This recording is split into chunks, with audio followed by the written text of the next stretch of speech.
to welcome here to Wake Up Call with Dan Tortora inside of the Heritage Hill Studios. Heritage Hill coming to you on 3149 Sweet Road out in Pompey in the country at Heritage Hill Brewhouse, and right in the mix of so many different pieces of Central New York. You will find them at the center there at Sweetheart Corner at Heritage Hill North on 628 South Main Street in North Syracuse. And I do want to let everybody know that this Saturday, June 22nd, there are balloon rides, hot air balloon rides happening at Heritage Hill this weekend out at the Brew House in Pompey, so make sure you head out there. Inside of MonPazPopcorn.com's What's Poppin', we have a jam-packed show here for you today. First and foremost, we're going to be welcoming for the first time ever to the broadcast Oakley Keegan, 2027 wide receiver and tight end out of the wonderful Liverpool High School. You know, we spent a lot of time with the Liverpool Warriors over the years in our monthly broadcasts at Avicoli's on 7839 Oswego Road in Liverpool, New York. And of course, Coach Sindoni in the football program.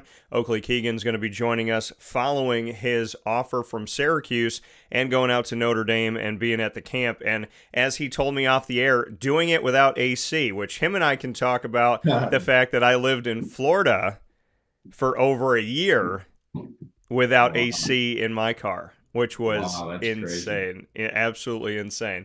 And then in hour number 2, we'll have our Bearcat time in our exclusive multimedia marketing partnership with Binghamton University.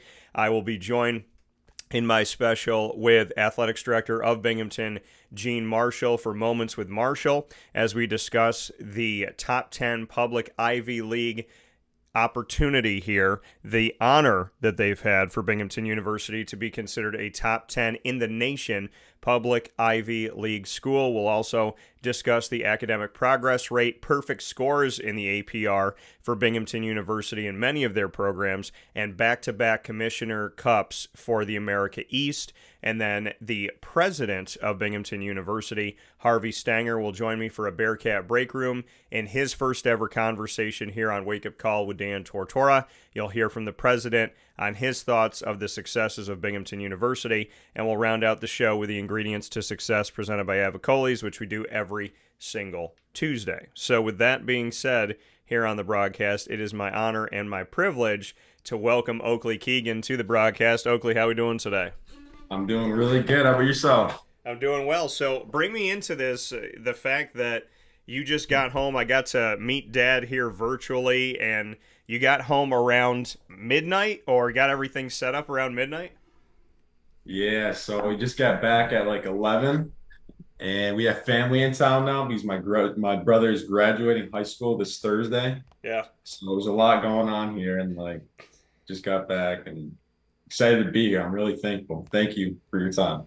Yeah, absolutely. Happy to be here. And like I told you off the air, it's very important to me. It's been very important to me. This is my home, Central and Upstate New York, born and raised on the north side in Syracuse. And so to me, when it comes to student athletes, students, just the future of our community in any realm, including the sports realm, it's important for me to make sure that there's a spotlight. And what I hear a lot is there's no football up in New York. There's no guys up there that are going to get it done. There's no height. There's, they don't look like, and I just find it funny that not only is there talent here of all different shapes and sizes, but one of the things that I had heard for a while when I was defending this is there's nobody that's got height. And here you are with a couple of years to go, 6'7". So what happened? Is this mom's fault? Is this dad's fault? Is it I don't both of their know. fault? You gotta eat your vegetables. What it is, it's the vegetables. So No, but my dad's 6'5". My mom is 5'10", so I get really lucky with my genes. yeah, I was gonna say because Yeah. that's and for you, Oakley, I mean this opportunity. We're coming off of your Syracuse offer, and I know that Syracuse recruiting locally, another thing that's been very important to me over the years here. What does that mean to you that not only are they recruiting locally, but they've looked to you knowing that there's plenty of time left on your recruitment? Honestly, it's crazy. I'm not trying to like think too far into it. Yeah. I still have 3 years of high school, obviously, to play. Um, But again, it's really exciting though. I love to play locally and like I'm getting a lot of love like locally from my school and SU and all that stuff. But yeah, it's mostly I'm trying to have fun right now. But yeah. And for you, when recruiting, like you said, when recruiting starts, and like you have 3 years, you have plenty of Mhm. time left in high school. When that's already happened, obviously, when one school offers, other schools are going to look at you. Other schools are going to get in touch with you. They might start offering you. How have you and your family tried to kind of handle this? Because, like you said, you want to enjoy playing. You want to focus on that, and it's obviously very early on. But how do you kind of tackle that essentially, knowing that there could be other schools coming in and there could be phone calls? That's a good question. Um, so this year we kind of like already had our camps booked. So we went to Notre Dame, obviously, SU and Clemson. And I think the following year, we're really gonna look into it and like what camps like we should go to and like their programs. So like what I want to do for high or for college and like their major and all that stuff. But I gotta talk to my family about that and all that stuff, like what camps. So you just went out to Notre Dame. Mhm. What can you tell us about that camp and what you did and that experience? I like Notre Dame. It was just the car ride was terrible there, but I liked it. It was a lot. It was different than SU and Syracuse or SU and Clemson. It was really hot when we went there. It's got good history though too, with touchdown Jesus and all that stuff, and the Golden Dome. Yeah. It was cool. Though. It was different. It's a lot really different though. And It you was just kind spoke. of cool. What'd you say?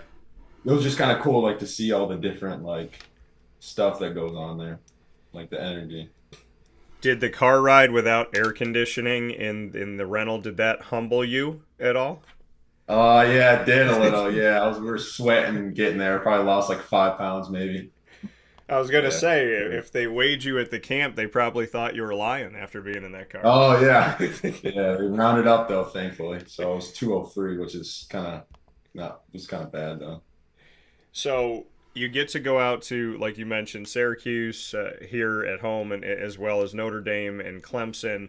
What did you take away from your time out in South Carolina and Clemson? Um,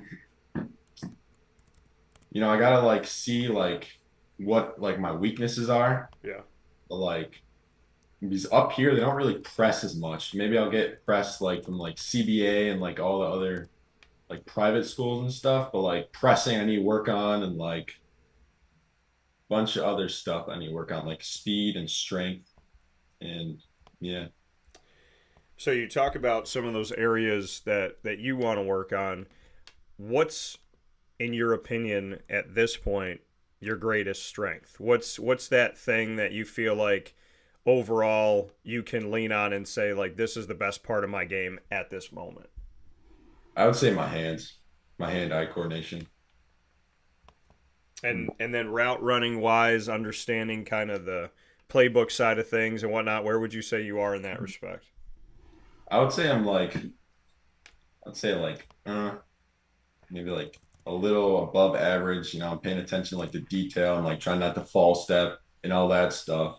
But I learned a lot from like the Clemson camp, the SU camp, like on the positioning and yeah. So I'd say I'm like pretty good.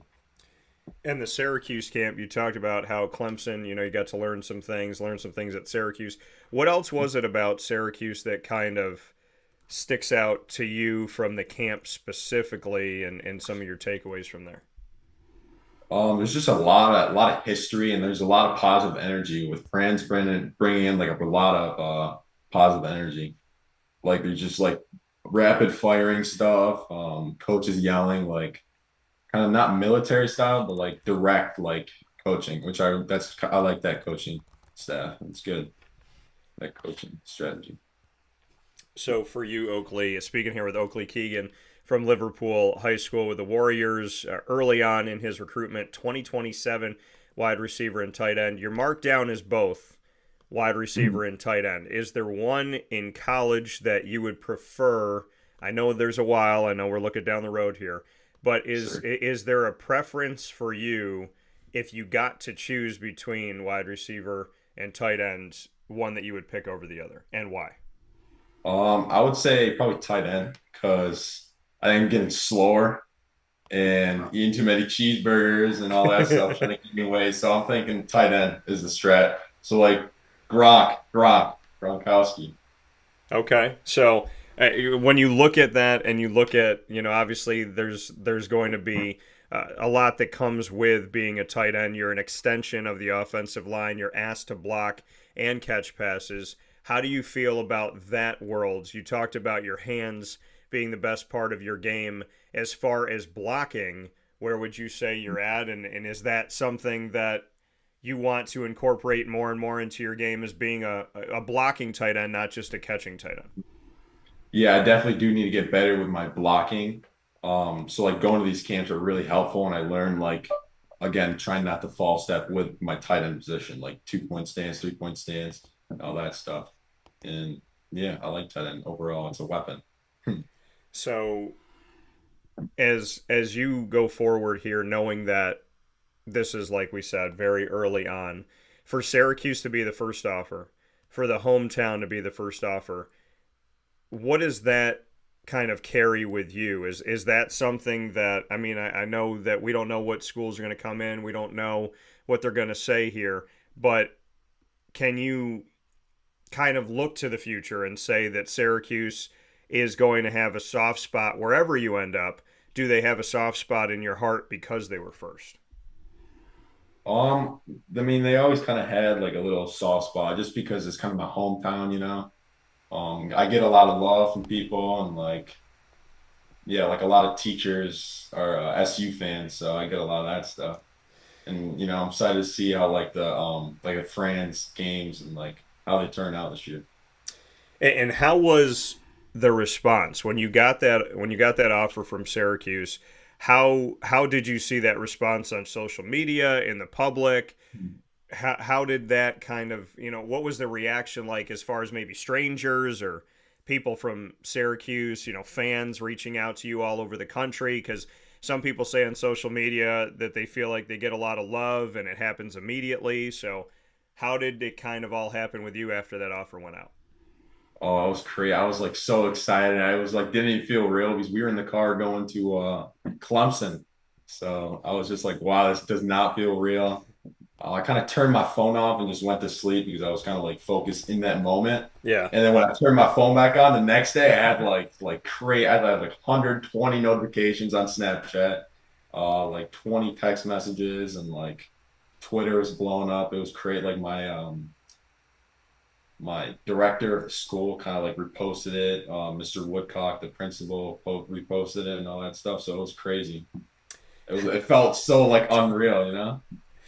Well, and in that unreal moment, like you said, Syracuse has a soft spot because obviously it's the school down the road. Do you feel like when those, and again, early on in your recruitment, but when the hometown school offers you, and you grew up watching those games, and you probably have a Syracuse something in the house already, a hat or a sweatshirt and whatnot, when that offer comes in and you get to experience the fact that the school that's right down the road wants you to come there, does that kind of bring out, I mean, you're a young kid now, but does that bring out the little kid in you of like, oh my goodness, this, the dome that I've driven by 1,000 times, they want me to come there?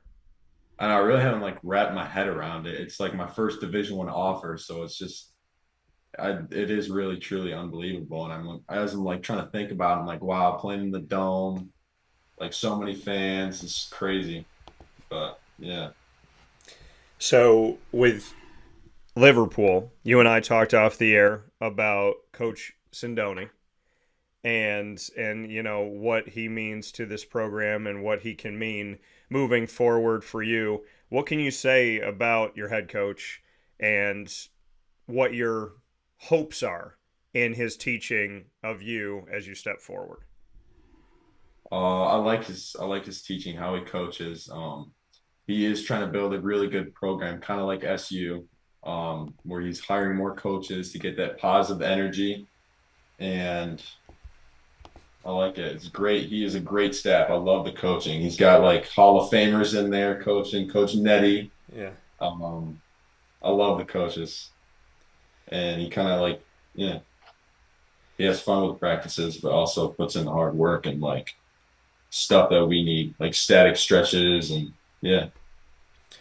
So for you, and I want to get to, like you said, the football side of it and the coaching staff and all of that excited about, but mom and dad obviously a part of this ride with you, your family in general a part of this ride with you, and it's important to have that circle, right? The people that you can talk to, the people that can help you kind of stay focused. So I want to shout out mom and dad this morning.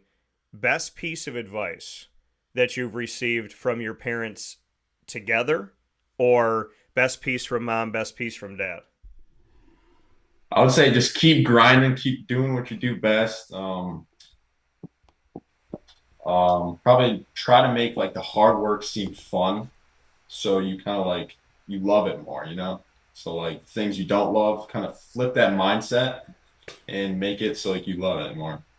So it's more fun to do. So, what are some of those things that you think, there's that adversity, it's tough, it's hard to love it, but that you've kind of flipped to love it more? Taking that advice and putting it into action, what are some of those things that you feel like you've learned to love? I'd probably say like maybe like the long practices and we have like the thud camp or something. It's just like overwhelming. It's just, oh, we got to go to defense now. Oh, we got to do this. And it's kind of like a drag. But when you kind of get to like do it more often, you appreciate like the little moments, like the little things that happen. So So, I like that advice from mom and dad. You got a brother that's graduating, right? Soon. yeah. So, let's give him a shout out. What have you learned from your brother? Um, I don't know. He's taller than me, 6'8". So it's crazy. I would say just kind of like I'm kind of following his footsteps through high school and like learning from his mistakes, you know. Um, but he's going to he's going to Florida Southern. So So just trying he's heading to the south. What you said you learned from his mistakes. Has he given you any advice that you feel like you can take with you as you step forward? to get I feel like he has, but I can't maybe like I don't know, like stay out of trouble or something.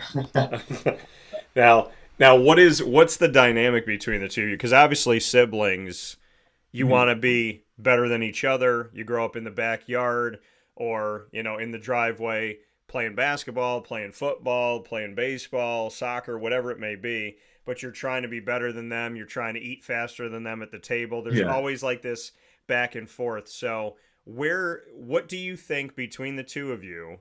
Where are you better? And then be honest with me, where is he better? So if we had a challenge right now in the Keegan family, where's he going to beat you? Where are you going to beat him? I'm probably gonna beat him on like the maybe the court in the field, but like I think he's got more smart. So probably in the classroom he's smarter than me. He's got business scholarships and he's a lot smarter than me business wise and everything. Okay. So he's got me there, but all the other stuff like physicalness, I think I don't know. I don't like to be cocky, but I think I got that. All right, physicality, you got that. So So, here with Oakley Keegan, 2027 wide receiver and tight end out of Liverpool for the Warriors football program, and obviously Liverpool High School. Oakley, we're going to get into something called rapid fire in just a little bit here, where you and I get to put each other on the hot seat, talk about anything, first question that comes to mind, music, movies, TV, and so on and so forth. But before we get there, coming from central and upstate New York, coming from this community, how have you learned to be gritty? How have you learned to kind of have that blue collar mentality? How would you describe being from this community? again, I got a lot of like love and a lot of love from my hometown. There's a lot of positive energy that goes around. It kind of like feels me during practice. And I try to stay humble, you know. I really do try to stay humble. Um, and it started with like the Clay Panthers and like all that stuff. Clay Panthers in high school or middle school, yeah, it's modified and JV and varsity. So it kind of like works up to it, you know. And I know when Um, you got the offer, you mentioned the Clay Panthers, kind of going back to your history there. What do you want to say to what you've learned with the Clay Panthers and just what maybe that time has meant to you in your history of playing the sport and just kind of growing up as a young man in society? What would you want to say? Oh, I say like maybe Clay, like the Pop Warner, like Clay Panthers. They've taught me like a lot of like the basics, like how to tackle. Um, and it's just like really like motivating. Like if you go to like Pop Warner, you see all like the practices and stuff. They really teach you good stuff. Like that's a good base to start from. And there's a lot of love. Love the coaching staff again.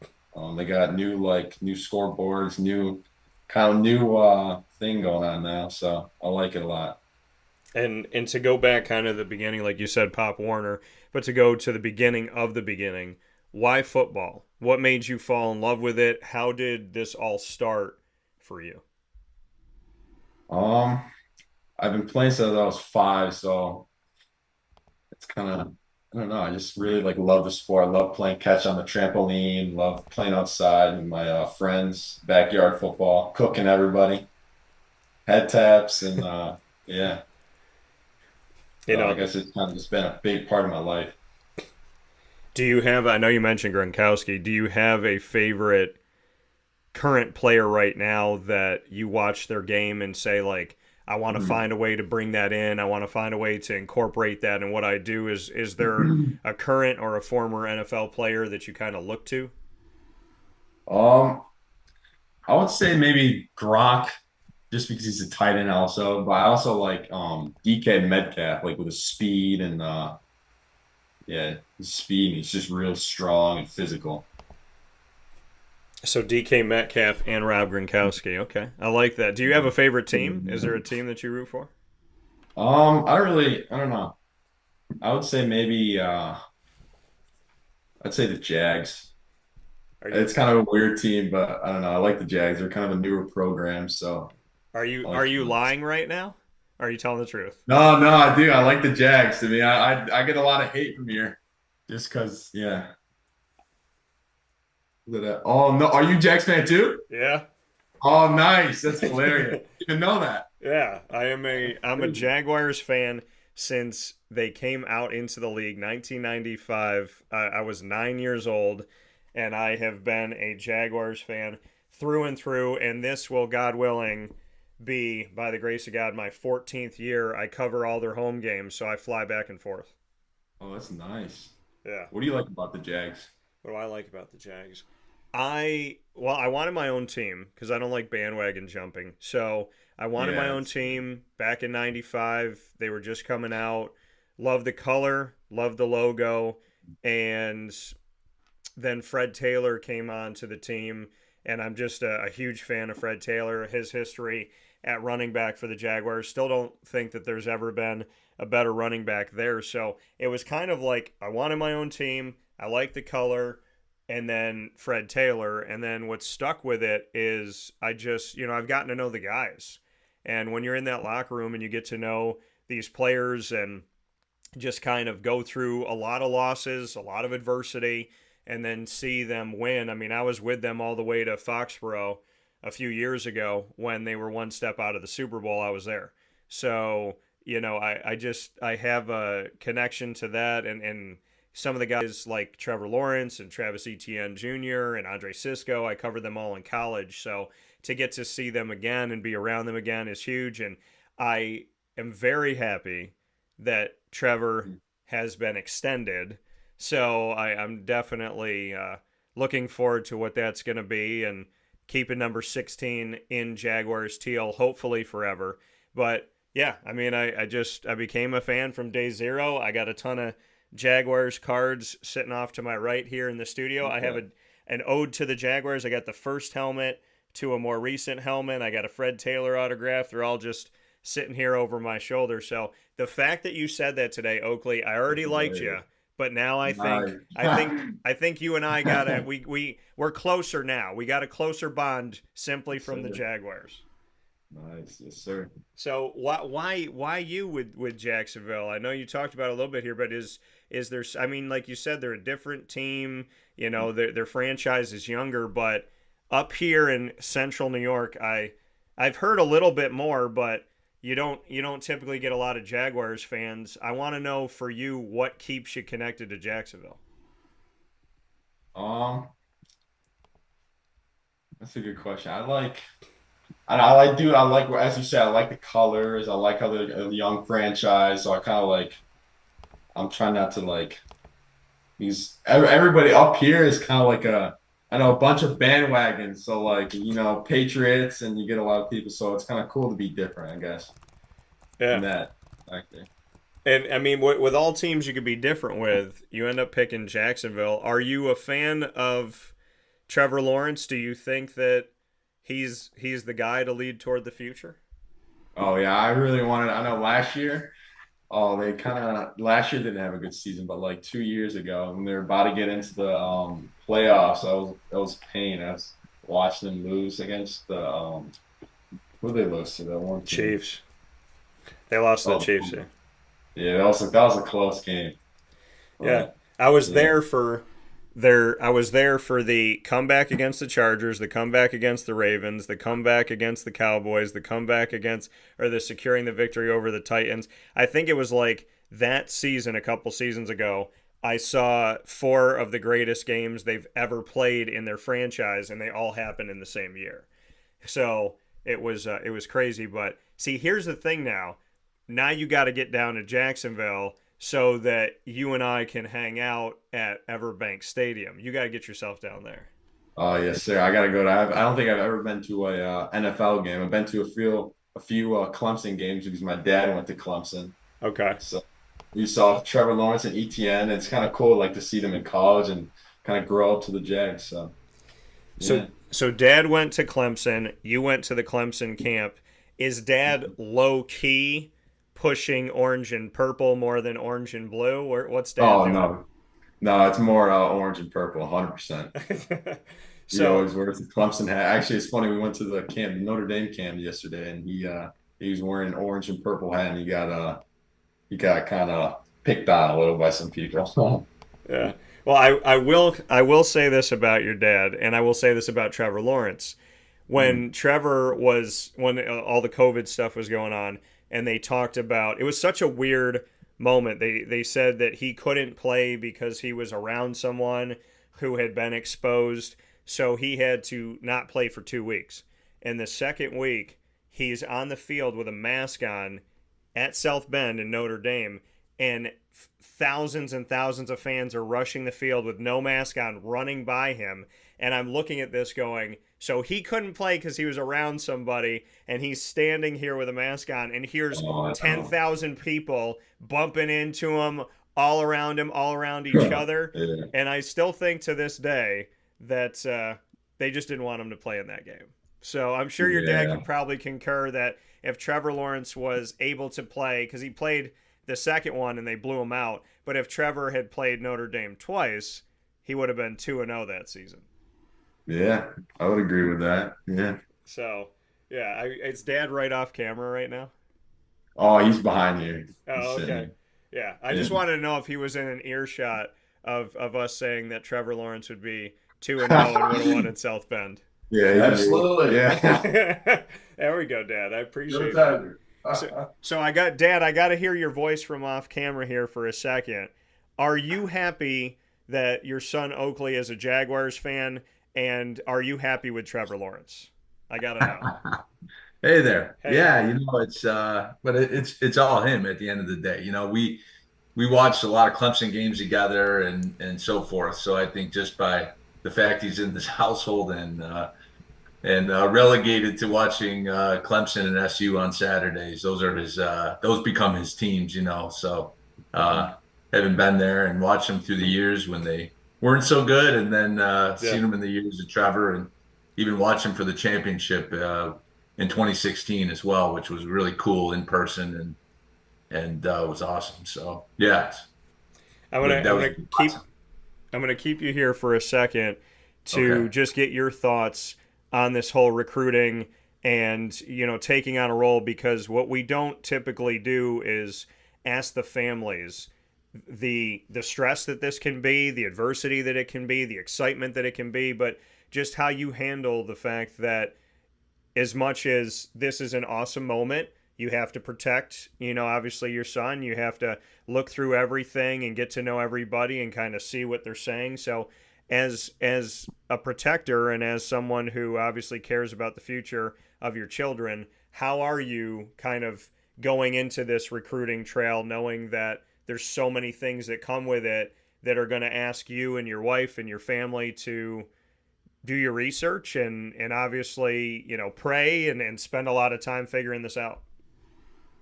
No, it's true. I mean, it's for any families going through this. I mean, with Oakley just a freshman, and it basically seems like just the other day we were playing catch. He's bouncing around on the trampoline as like a 5-year-old, and then next thing you know, he's got a scholarship from SU, which is D1. There hasn't been a D1 player for 17 years out of Liverpool, so there's been a lot of hype and a lot of things I don't think we would have thought we would have to deal with this early on, which has been pretty cool. But it's a learning process, and trying to put it all in perspective I think is really important. Like you said, we're at the camps. He just wants to get better and get stronger and do the things. And as I told him, one of the things he'll tell you too is just work hard and keep, nothing's promised, and just keep working hard, and the rest of the stuff, the offers and all that stuff will work out. He's got to look out for himself, and it's his journey. We're around the side to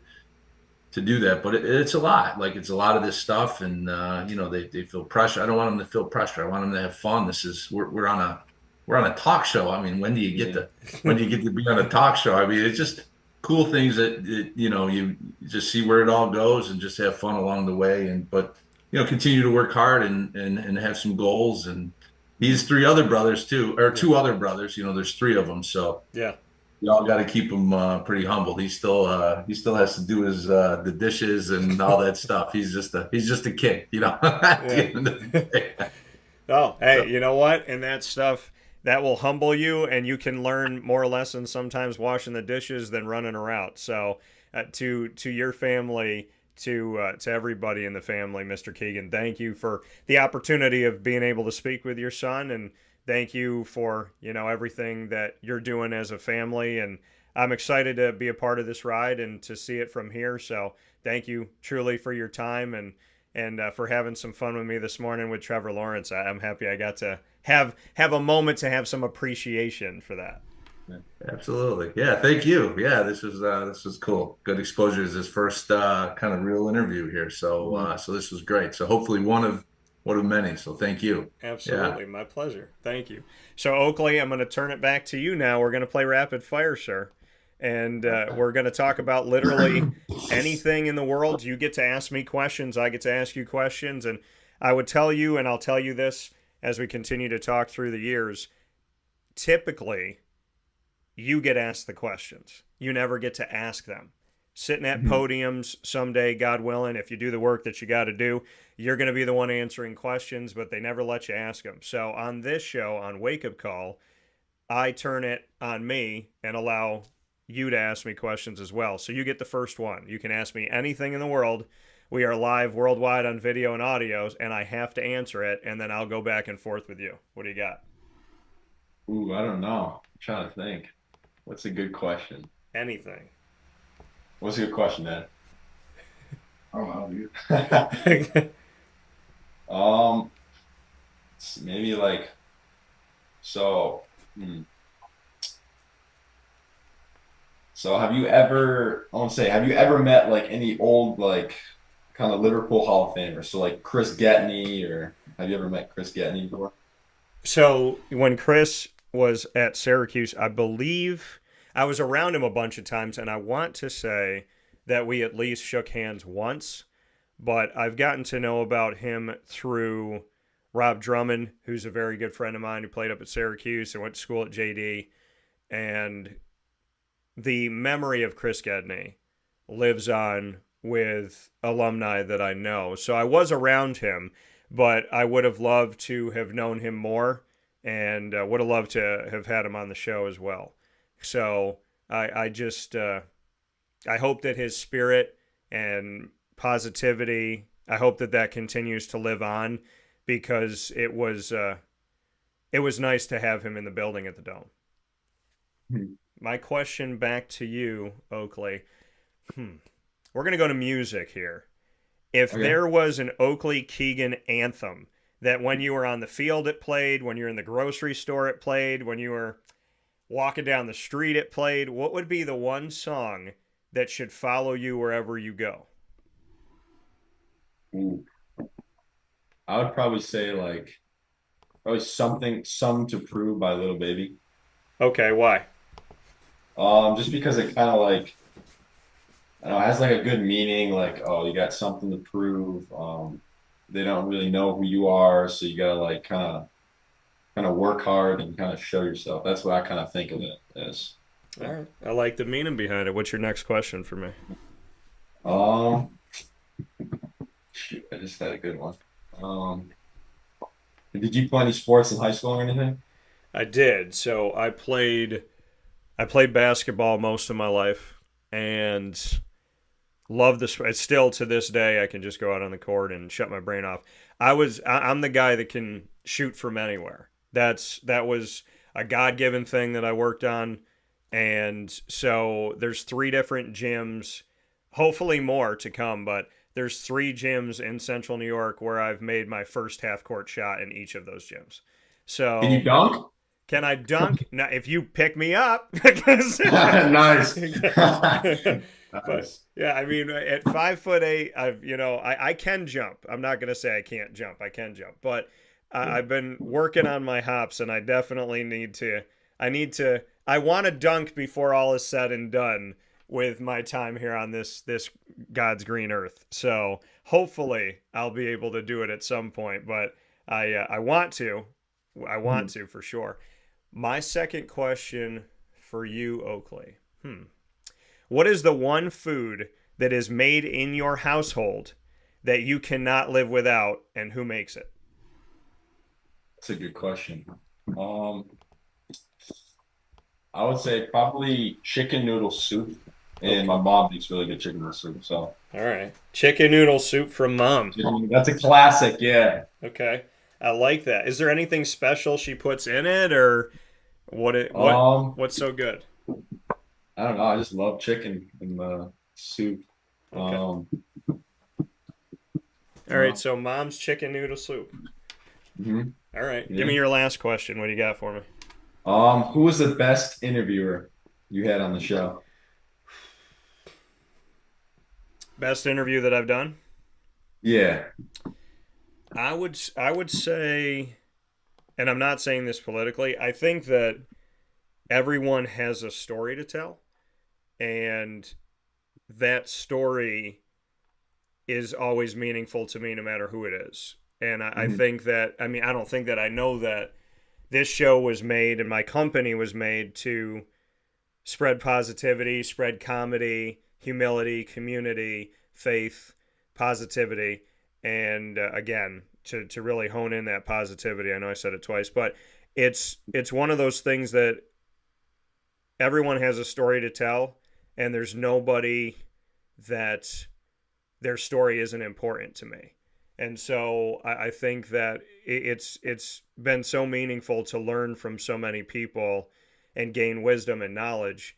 I would say that if I had to narrow down and pick one, I would probably go to the fact that I had the opportunity of, and I know I've said this before, but Floyd Little, I mean, he wore 44 at Syracuse.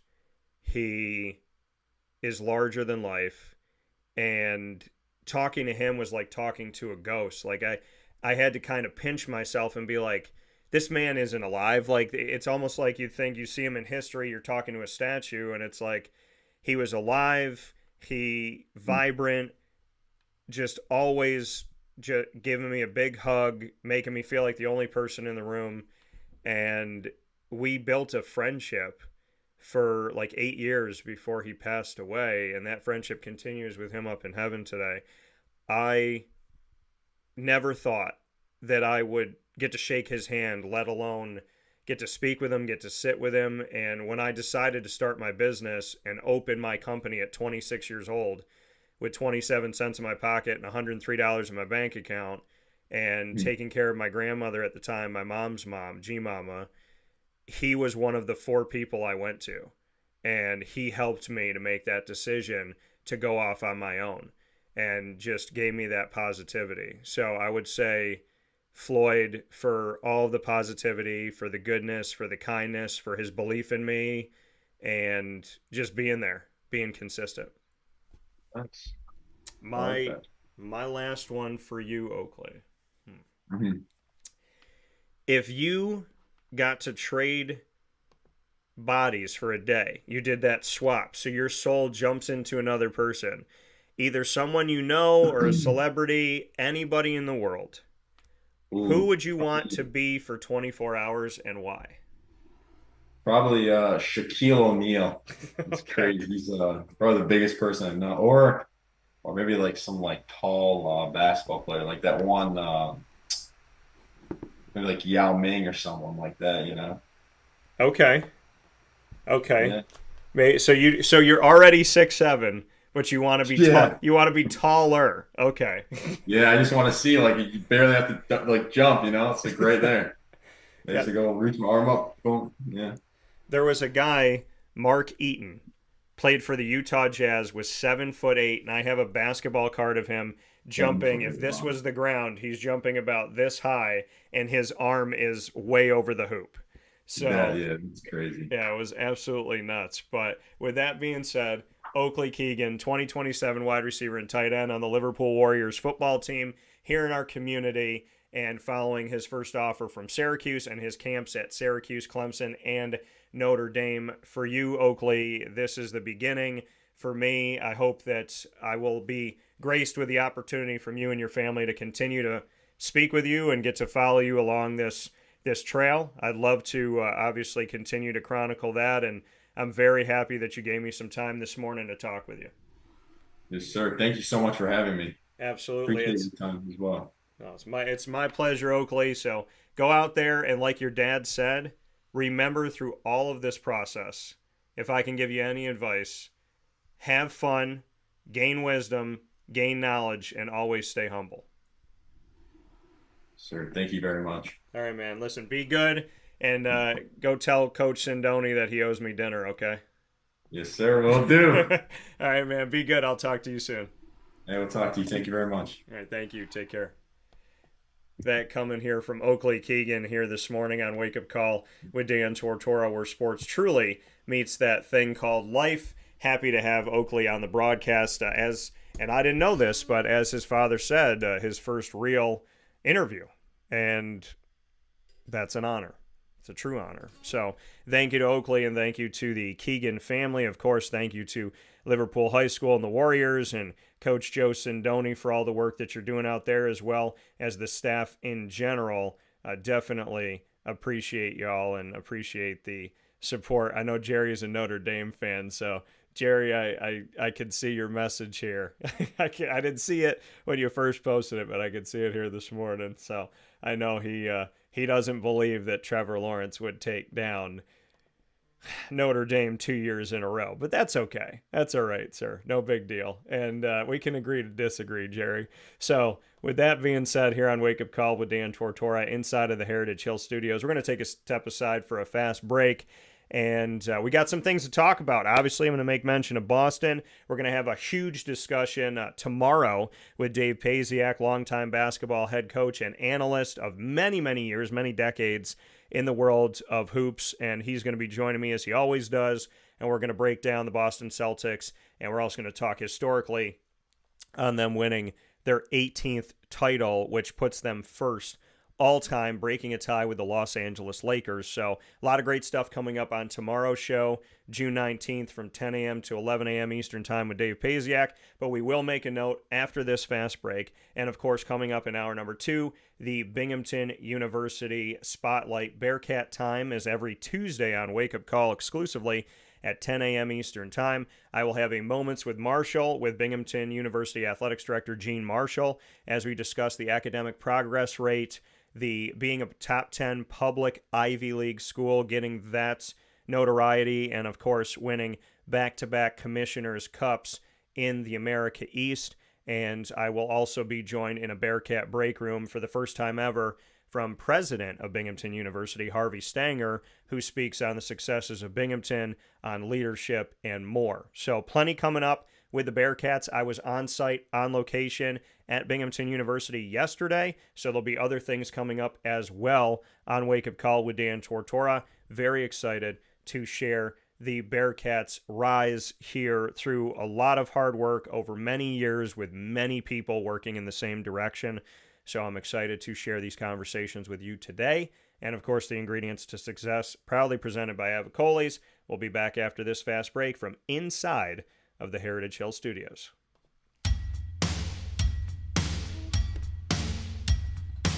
Central New Yorkers, you can now enjoy the taste of Heritage Hill award-winning craft beers, seltzers, and a full bar at 3 locations. Spend your weekends at their beautiful location in Pompey with its amazing views, sunsets, family, and pet-friendly facilities, as well as extensive private event areas. Get their taps, tonics, and tastes in their brand new North Syracuse location at Sweetheart Corner in North Syracuse, New York. When flying in and out of Syracuse Hancock International Airport, make sure to visit their Palladino Farms location. At Heritage Hill, they believe in supporting our community and are excited to now meet you where you're at and where you're going with their local farm-raised tastes. Find out more information at heritagehillbrewery.com.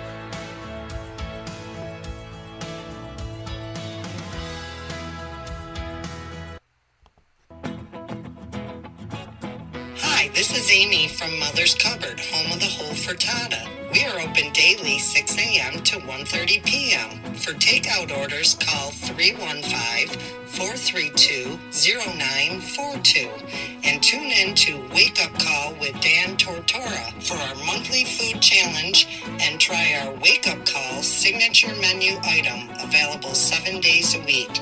Here at Mother's Cupboard, we are Central New York, and it's our honor to serve you. Ma and Pa's Kettle Corn and Popcorn Factory remind us that every day is worth celebrating at 201 7th North Street in Liverpool, New York. Open Monday through Saturday in-store and always online at maandpaspopcorn.com. Serving our Central New York community and beyond, order anywhere, anytime at maandpaspopcorn.com. Stop in to get a tin at Ma and Pa's on 201 7th North Street in Liverpool, New York to get your half-price refills for the rest of your life. Come to Ma and Pa's for your holiday gift giving for family, friends, employees, and clients. And remember, for fundraising and events, to call 315-450-6272. That's 315-450-6272. Ma and Pa's Kettle Corn and Popcorn Factory. How corny are you? This is Jim Sikowski, owner-operator of Chick-fil-A Cicero, 7916 Brewerton Road in Cicero, right in front of the Home Depot. I had a deep feeling that God wanted me to do something bigger with my life and to help people, help others. I kept putting Chick-fil-A in my life, and I realized as I was going through the franchise selection process that positively impacting the lives of others was really core to what we do here at Chick-fil-A. First of all, it starts with the food. The food is brought in fresh daily. We bring in local produce. We prepare to order in the kitchen. We hand bread our chicken. We hand spin our milkshakes. It's great food. It doesn't taste like fast food. I think the second thing is the way people feel when they come in a Chick-fil-A restaurant. It's different. We try to treat people with intentional kindness here, which is very different and deeper than good customer service. And so I think it feels remarkable for most people to come in a Chick-fil-A restaurant. And then lastly, the impact that we try to have in the community is very different. It's a big part of the expectation of every operator of a Chick-fil-A restaurant is that they're actively engaged in their community, they're a leader in the community, and they're making a difference. When they realize that what we're striving to do is to shine a little light in their life, that's a very, very different experience than you will have in any other quick service restaurant. And it's that remarkable experience that I think people will emotionally connect with.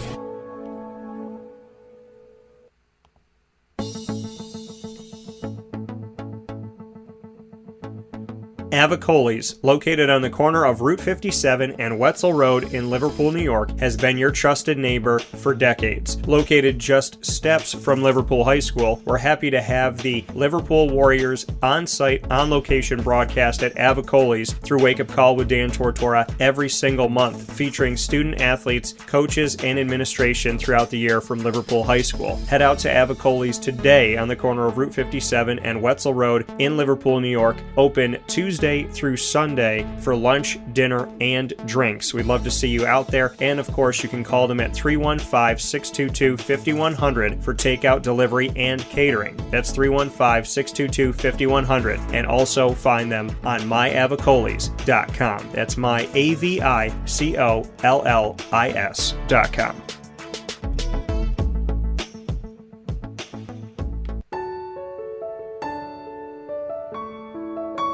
Having peace of mind when you're out of town that your furry-loving friend is safe and sound means taking them to Canine Campground, because we all know that when it comes to the love of our pets, it goes well beyond the call of duty to make sure they're safe and sound. Right, Lily?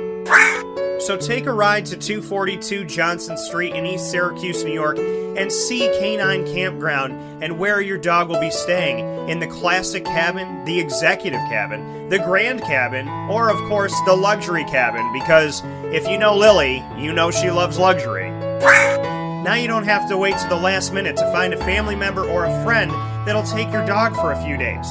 Call Canine Campground at 315-299-4013. That's 315-299-4013. Their drop-off and pickup times are Monday through Sunday. Check K9campground.com for more information. That's the letter K, the number 9, and campground spelled with a K.com. K9campground.com. When you're going out of town, bring your dog to Canine Campground. And welcome back here to Wake Up Call with Dan Tortora, where sports truly meets that thing called life. I am honored and privileged to be here with you inside of the Heritage Hill Studios, and always happy to be hanging out with you inside of the Heritage Hill Studios. Of course, Heritage Hill coming to you on 3149 Sweet Road out in Pompey in the country, and in the city you'll find them at 628 South Main Street in North Syracuse, there at Heritage Hill North. And I am currently putting up a very special breaking news message. I knew about this, but I had to wait to say something about this.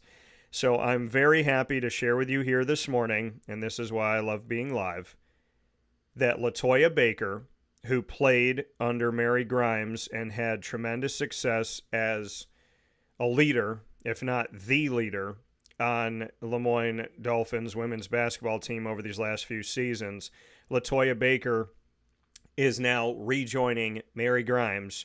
Mary Grimes, who left Lemoyne after 3 seasons as head coach to become the head coach of the Binghamton University Bearcats women's basketball program. Mary has hired LaToya Baker to be on her staff as her video coordinator. So big time shout out. Like I said, I am currently posting this instantaneously, and so excited for Toya.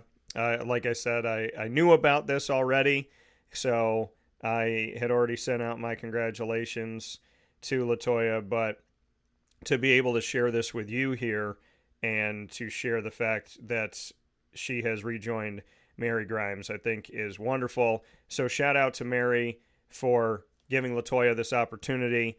And shout out for Toya being in a place where, you know, selfishly now, she's very close here, as obviously I was down in Binghamton yesterday. So LaToya Baker hired onto the staff of Mary Grimes. One of her first hires at Binghamton University is hiring her former student athlete at Lemoyne to be her video coordinator. So shout out to LaToya. And I'm just I'm very, very much excited about this news, and I think it's amazing. So LaToya Baker going to be staying with Mary Grimes after playing for her. She is now going to be a video coordinator for Binghamton University women's basketball great news. So just wanted to share that with you as I put it out there this morning, because the news just officially broke, and it was great to have this information and get to congratulate LaToya face to face. So good stuff. Happy for you, Toya. Before we get into our conversations with Binghamton that are coming up in just a second, like I said, I want to make a note about the Boston Celtics. Shout out to Boston. I'm not surprised that they won, and by as much as they did. My feeling was that they wanted to win at home. You don't lose by that many points in Game 4 to a team that you've been handling. So they win in Boston, and they win, I think it's on the same day as the last championship that they won with Ray Allen and Kevin Garnett and company. So congratulations to the Boston Celtics. Congratulations to my Pop Cavino in heaven. And many congratulations to my Aunt Donna, to my little brothers Nico and Miguel, and of course to Jerry and to all the Celtic fans out there. God bless you all. Jerry said he already ordered his Boston Celtics cap. Jerry, when my Toronto Raptors won, my dad got me a plethora of things, and I still want to go up to Toronto and buy more here a few years after all that happened. So a lot of great stuff here. Congratulations to LaToya Baker. Congratulations to the Celtics. And we will be back in just a second after this very special word from our exclusive studio partner, Heritage Hill. We'll get into our hour with the Binghamton Bearcats coming up. Central New Yorkers, you can now enjoy the taste of Heritage Hill award-winning craft beers, seltzers, and a full bar at 3 locations. Spend your weekends at their beautiful location in Pompey with its amazing views, sunsets, family, and pet-friendly facilities, as well as extensive private event areas. Get their taps, tonics, and tastes in their brand new North Syracuse location at Sweetheart Corner in North Syracuse, New York. When flying in and out of Syracuse Hancock International Airport, make sure to visit their Palladino Farms location. At Heritage Hill, they believe in supporting our community and are excited to now meet you where you're at and where you're going with their local farm-raised tastes. Find out more information at heritagehillbrewery.com.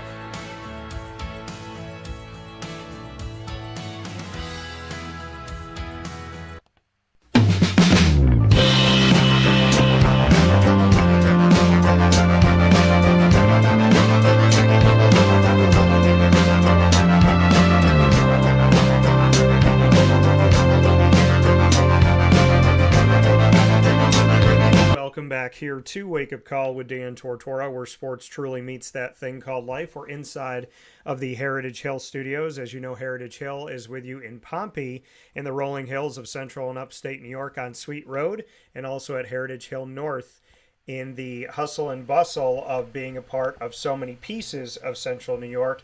You'll find them right there on 628 South Main Street in North Syracuse, right at Sweetheart Corners. Of course, we always are here with you weekly Tuesdays at 10 a.m. Eastern Time with what we call Bearcat Time in our exclusive multimedia marketing partnership with the Binghamton University Bearcats.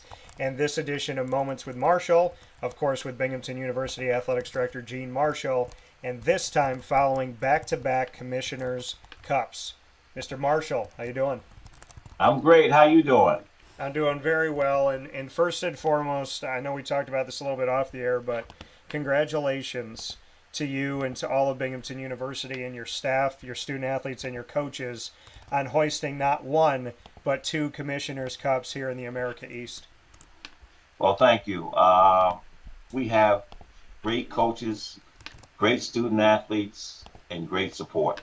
It's a total team effort, including our fans and our corporate partners and our alumni who support us not only in dollars but in deed and in presence by coming to our games.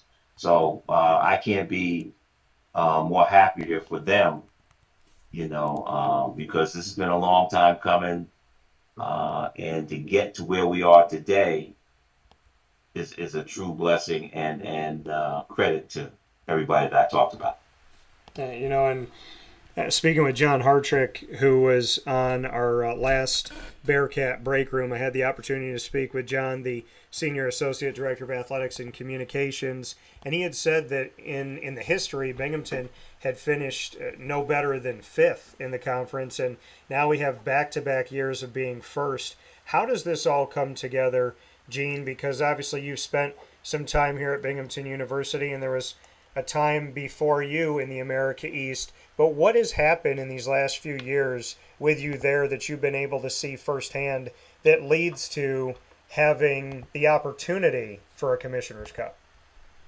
Well, I think it has a lot to do with the team that we have assembled here, my leadership team, and then President Stenger, who has been supporting us from day one, even when it didn't look like we were headed in the right direction. But our leadership team, you have Dennis Kalena, you have Leanne Savage Morris, you have Z Zion, John Hartrick, Dave Egan, Dave Semick, and you have Kara Gorgas. You also have Marissa, who is handling our finances. And they came up with a plan to try to continue to support our programs in a manner that could get us to a better level. You know, coming out of COVID, everybody lost a lot, but we started putting it back in. So the credit goes to that group that kind of started it. And I was able to come in, you know, thanks to the Lord, I was able to come in at the time I did and kind of provide support, meeting with the coaches, student athletes, trying to get everybody on the same bus, which we did, and seeing that we were able to get them to believe in one another. And then winning is as contagious as losing is contagious. Yeah. You know, and when you said, you know, trying to get everybody together and get people on the same bus, Gene, you came in with a vision of wanting to win in the classroom, win on the fields, the courts, the tracks, and so on and so forth of life. Mm-hmm. Binghamton, in its history, had seen tough times, had seen what it's like of the losing culture to continue losing. You know, you look to men's basketball history, and at one point was at the bottom of 300 plus teams. Like I said before, this doesn't happen overnight. Your vision and your mission and your leadership, why do you feel like when you're trying to get everybody on the same bus, why did they listen to you? I know it's not just you, I know it's a team, but you're a part of this, and there's something to be said about you coming in and that paralleling success. So what is it about your message that you felt like people were picking up what you were putting down? Well, I think, you know, and you'll probably laugh at this a little bit, but I'm the crazy guy in the corner office that has a lot of energy, that doesn't accept losing. And so I don't accept it. And they got to understand that, and they do. We said we were going to win, and we're trying to put the effort into making that happen. So you take student athletes and you say, hey, losing's not acceptable. So I'm not expecting you to lose. I'm expecting you to win. After a while, they believe that, and they saw some success. And so if your expectation is to win, and that's what you're setting your sights on, you don't accept losing. And the student athletes have to support you, because I support them. They know what I am. They know who I am. They know what we're trying to get done. And they know what I expect.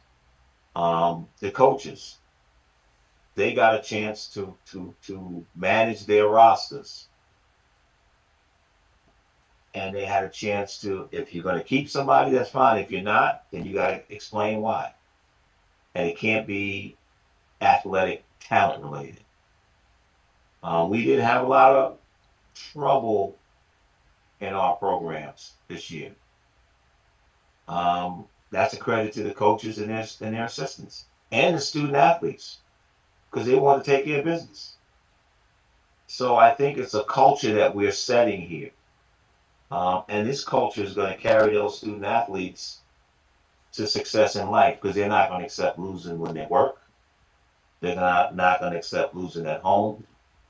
And they're not going to accept losing in the community. So, and that's what we tell them. This is academics, athletics, and the community, but it's also about life. And you don't want to be considered a loser. You want to give everything you have. And they do. Now, it's tougher, as I said to them last year, when we won it the first time. They're going to be shooting at us again this year.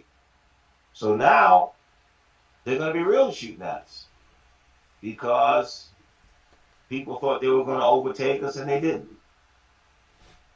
So along with this success, we have a target on our back, and we accept it, we embrace it, and we're going to just continue to work hard to see if we can be successful again. And when you look at this, what's the day by day cultural change that you've seen? Those things that the repetition that may, for some people, be monotonous at times, but understanding the things that you need to do, the foundational bases that you need in order to have a cultural change to get to one Commissioner's Cup, but then to do back to back. It's saying something about an athletic department. It's not saying something about one program, one student athlete, one coach. This is throughout. So when you're looking to take a cultural positive shift and have that wave continue to gain momentum, this is something that has to be a day-to-day thing. Bring me into how you create a cultural change that can sustain itself. It's coaching. I'm still coaching. I started coaching in college athletics 39 years ago, and I'm still coaching. The difference is I'm coaching student athletes and coaches and administrators. And part of it is to continue to maximize their strengths and improve their weaknesses. Programs, student athletes, administrative staff, and coaching staff. How can we get better? And so we look at it. How can we get better? It's not always about money. It's about preparation. It's about overcoming adversity. And I think our teams have overcome a lot of adversity this year to help us win this cup. Injuries, players kind of thinking they're better than they are. Players not getting, not accepting the fact that somebody else has put the time in the off season, and now they're just as good or better. It's about a team. It's about we and not me. And so I think that the coaches are using that. They are running their programs, and they believe they can win. And so when you put that together, eventually you're going to knock down the door.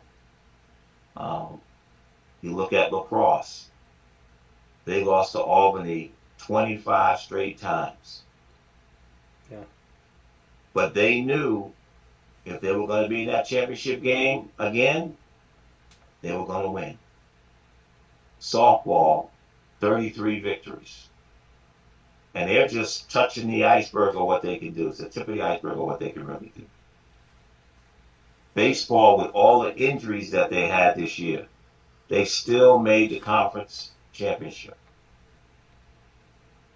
That's a credit to Coach Zanicki, his staff, and those young men, that they just kept fighting. Basketball, men's basketball had the best 15 wins. It's the most wins in 15 years. It's not by accident. Yeah. The kids bear down, the coaches coached. Women's basketball made it to the second round of the conference championship. You got women's cross country, who won their first America East Conference championship. And they probably didn't have their best team because they had some injuries. So women's soccer, it went undefeated, 5-0-3 in conference play.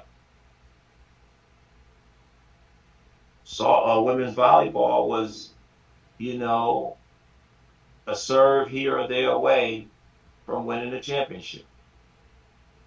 But they're going to be hungry coming back.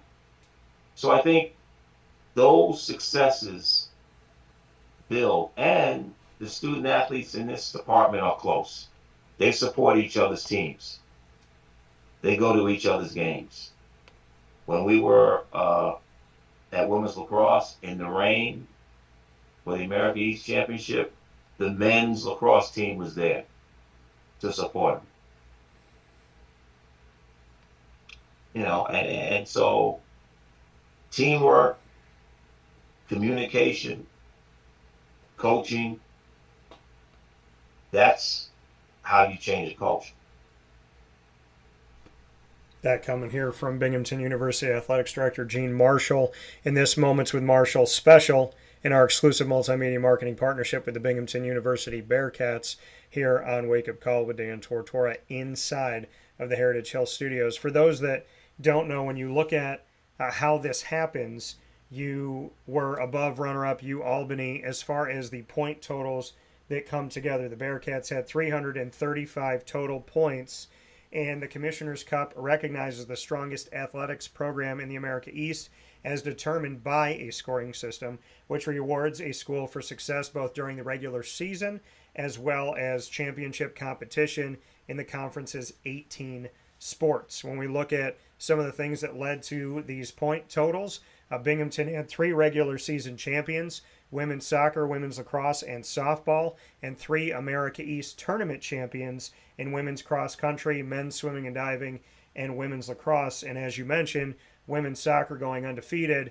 tallied the most points with 43 points going to your over 300 points in this. So when we look at the system of the tallying of point by point, Gene, just what you can say about the fact that this truly is, as you mentioned, with a bunch of different sports, a collective. They look at the regular season, they look at the America East tournament, those postseasons, those championships, and what teams put together overall, and each team can come together, like you said, student athletes supporting each other. They can literally support each other by going to games, and then through this point system, they support each other by having all of the points from each of the 18 sponsored sports inside of the America East find its way to come together. So just what you can say about how this truly is a collective effort, and you can't just have one program or 2 programs doing what they need to do.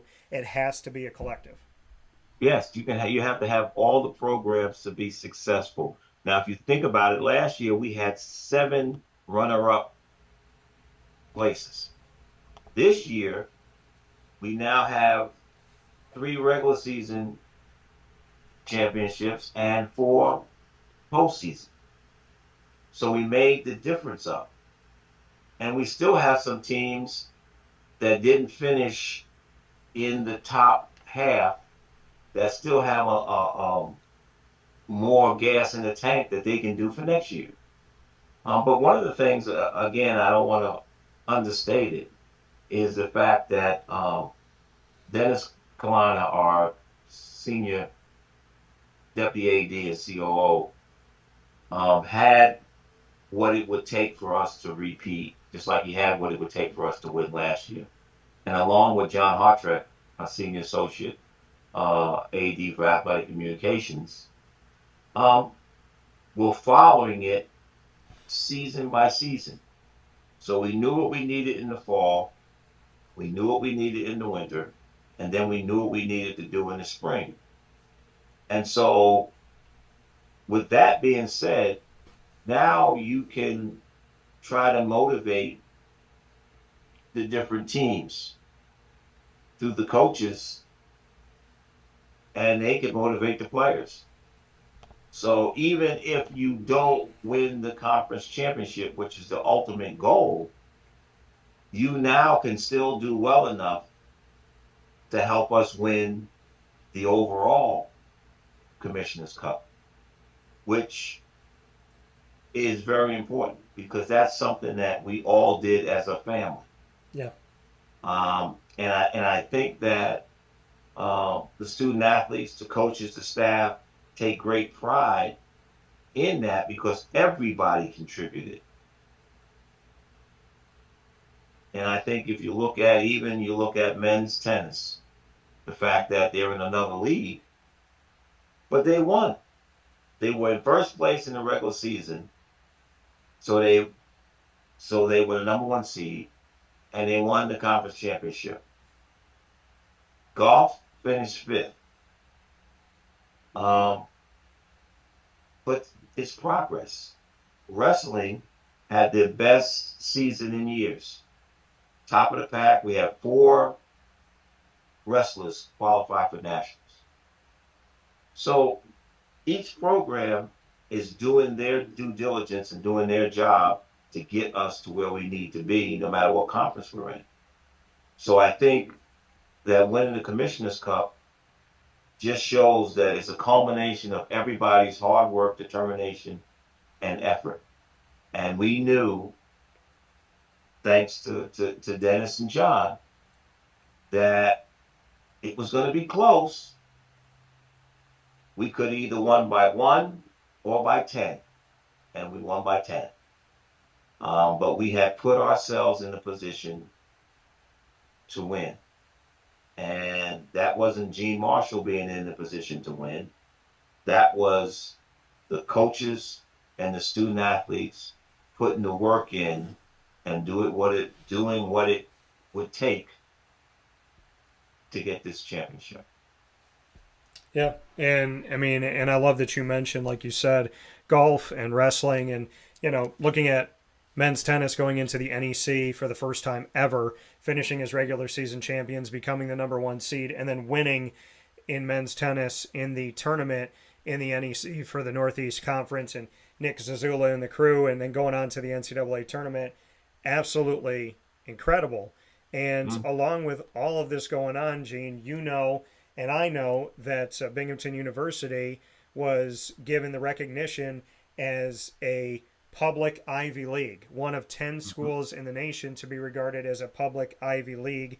And to go with that, we look at the academic progress rate, the APR, which holds institutions accountable for the academic progress of their student athletes through a team-based metric that accounts for the eligibility and retention of each student athlete for each academic term. And as we look at this right now, a record-setting 13 Binghamton Bearcats teams earned a perfect score of 1,000 for the 2022-23 academic year, reaching that were women's basketball, men's cross country, golf, men's lacrosse, men's soccer, women's soccer, softball, men's swimming and diving, men's tennis, women's tennis, men's track and field, and wrestling. So amidst everything that's going on with the Commissioner's Cup back-to-back in the America East, we see the success outside of the conference, and then for Binghamton University as a whole being regarded as one of the top 10 public Ivy League schools, and seeing the student athletes in 13 of your programs receive a perfect academic progress rate score of 1,000. Congratulations, and I'd love to hear more about that. Well, thank you. But that is a effort from our coaches recruiting the best and the brightest. That's our president who puts a value on the type of institution that he leads and how he leads it. And then you look at what these young men and women have done in the classroom, on the field of competition, in the community. And when they graduate, they will have graduated winning championships, high academics, and they will be marketable for any profession that they choose. So that's what this is all about. That is really what college athletics is all about. It's academic success, it's athletic success, and having an impact in your community. So we're winning across the board. And it's a credit to, again, the institution and our student athletes and our coaches. So, I think it was fitting that when we talk about student athlete and you go to the dictionary and look it up, or you go online and look it up, it should have a Bearcat. They should open it up to see a lady Bearcat or a male Bearcat, because that's what it is. We're being successful in the classroom, on the court, field, track, and in the community. And so I think it's a culmination of that. It shows what we have done. We've always been good academically. We're even better now. We're getting better athletically, and that's beginning to move. So I just think that, as I told you many times, I've been blessed to be in this position at this particular time. Sometimes, the Lord takes good care of you, and he puts you in a position that is right for you at this particular time. And I think this was the time for me to be at Binghamton. I could provide some support to an already awesome staff and coaches and student athletes, and keep this Ferrari on the road, so I don't, turn off. And it has been incredible, like you said, and you and I are very strong in our faith, and I love hearing that from you. That you said, the Lord helped to bring you there, and you feel like, this is an opportunity that comes from something bigger than you, and comes from your faith and your trust in God, in the higher power. And I do want to play some rapid fire and have some fun for a second here with Eugene. But before we get there, I do want to make a note of the fact that this is all happening amidst name, image, and likeness, amidst crazy conference realignment that is now putting schools and conferences against each other that are over 2,000 miles apart and over 30 hours of travel between each other, and at a time where the transfer portal is wreaking havoc and creating free agency. It is not easy to pull off one program with a perfect score of 1,000 in the academic progress rate. It is not easy to be an Ivy League caliber school with everything going on. In the student athlete world, there's a lot of schools out there that are shedding that first name and that hyphen just for the last name. So the fact that Binghamton is not only doing it, but doing it at a time now where the collegiate model is in flux, what does that mean? It just means, as I said earlier, that we are blessed and God is good, because in the sea of chaos, Binghamton is rising like the phoenix. And it just shows how everybody, if you can work together, you can be successful under any conditions. We're going to work to address NIL. We're going to follow the SUNY guidelines, but we're going to address it. We're going to work to do it, to support our student athletes in a proportionate manner that's fair and equitable. And we're going to do the best we can to get the best and brightest student athletes to do well in the classroom, compete at a high level, and help us to continue to win championships. But again, when you have excellent staff, excellent coaches, awesome student athletes that understand why they're here, and they play for the name in the front, not for the name in the back, because they know that the name in the front happens to be one of the top public Ivies in the country. And they know that when they graduate, that name in the front is going to set them up for the rest of their lives, so that the name in the back can live comfortably forever. NIL is going to be a short time. Yeah. Whether it's 1, 2, 3, or 4 years or 5 years of your academic career, the name in the front is going to sustain you for the rest of your life. So I think when you put that together, all young men and women are highly intelligent, Yeah.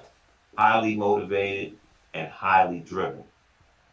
And so they know what time it is.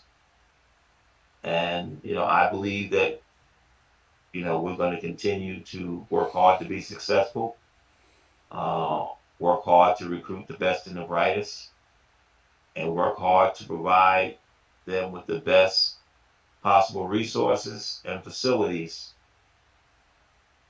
to continue this successful journey. I love it. A lot of great things to talk about in the classroom, on the fields, courts, pools, and tracks of life.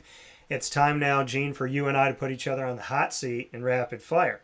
We can ask each other anything in the world, sports or literally anything related. You get to ask me the first question. What do you got? All right, the first question. Who do you support more? Syracuse or the NFL Jacksonville Jaguars? I love that you're really putting me on the hot seat. So I would say, Syracuse is my hometown. Jacksonville is my baby. I've been a fan of the Jaguars since I was 9 years old when they came into fruition in '95. And actually, I've held a credential longer for Jacksonville than anything my whole life. This is, God willing, year 14. So I love Syracuse. I love my hometown. And, I get on a plane and go all over the place for the Jaguars. So I guess I gotta say my babies. Guess I gotta say Jacksonville. Well, I'll save you that. I'll say that from Monday to Saturday, you bleed orange, and then on Sunday you're a Jaguar. There you go. Thank you, Gene. You should have answered the question instead of me. Appreciate that. My question back to you. Which one of your family members do you like? No, I'm kidding. So it depends on what day it is, because they may be mad at me. So I'll say this, Gene. If you had to play one song on repeat for the rest of your life that you could never get sick of, what song would you play in your office every day and why? That's a great question. But here, every time we win, they play Celebration by Kool and the Gang. And JT Taylor and I grew up together. He's a little bit older than me. Yeah. So he's a hometown guy. So I would have to say Celebration, because that means that after every game we win, we play it. So if that's in my office, that means we're winning. Okay. I like that. That's a good answer there. What's your next one for me, Gene? What are your favorite hobbies? I would say singing since I was 3. I would say writing music, drawing, and I'd probably say going to the movies because I could shut my brain off. So I'd probably say all of those because I've always liked the movies, always loved to draw, always loved music. So those seem to be the ones that flow through any part of my life. I like that. So I can tell you right now, we're going to have a fundraiser here for a night with Dan, and he's going to sing, and the $1 million that we get is going to go to NIL for Binghamton Athletics. There you go. I get to pick the song, so I definitely get to pick the song for sure. So, my song, or my, yeah, I've been singing a lot more lately too. My question back to you, Mr. Marshall, is if you could take me on an all expense paid trip somewhere, money's not an option, where would you want to go that you've never been? Where would we go, and what would we do if we were having a Marshall Tortora trip, just us, to get away and celebrate all this success that we've been able to see? Where are we going? What are we doing? We go to Dubai. I haven't been to Dubai, so we go to Dubai and kind of just take it easy. All right. If you or I even know how to do that. Yeah, that's it. Yeah, I'd probably be there trying to recruit players over there, and just point them out, saying, "Hey, coach, you got this. Some good players over here." Yeah, I'm with you on that. What's your final question for me? Final question. Yes, sir. If you had to pick one coach to coach one play, doesn't matter the sport, you can pick the sport, who would it be?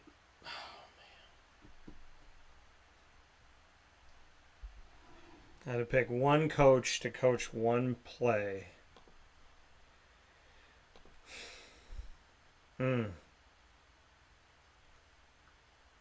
It's tough. I'm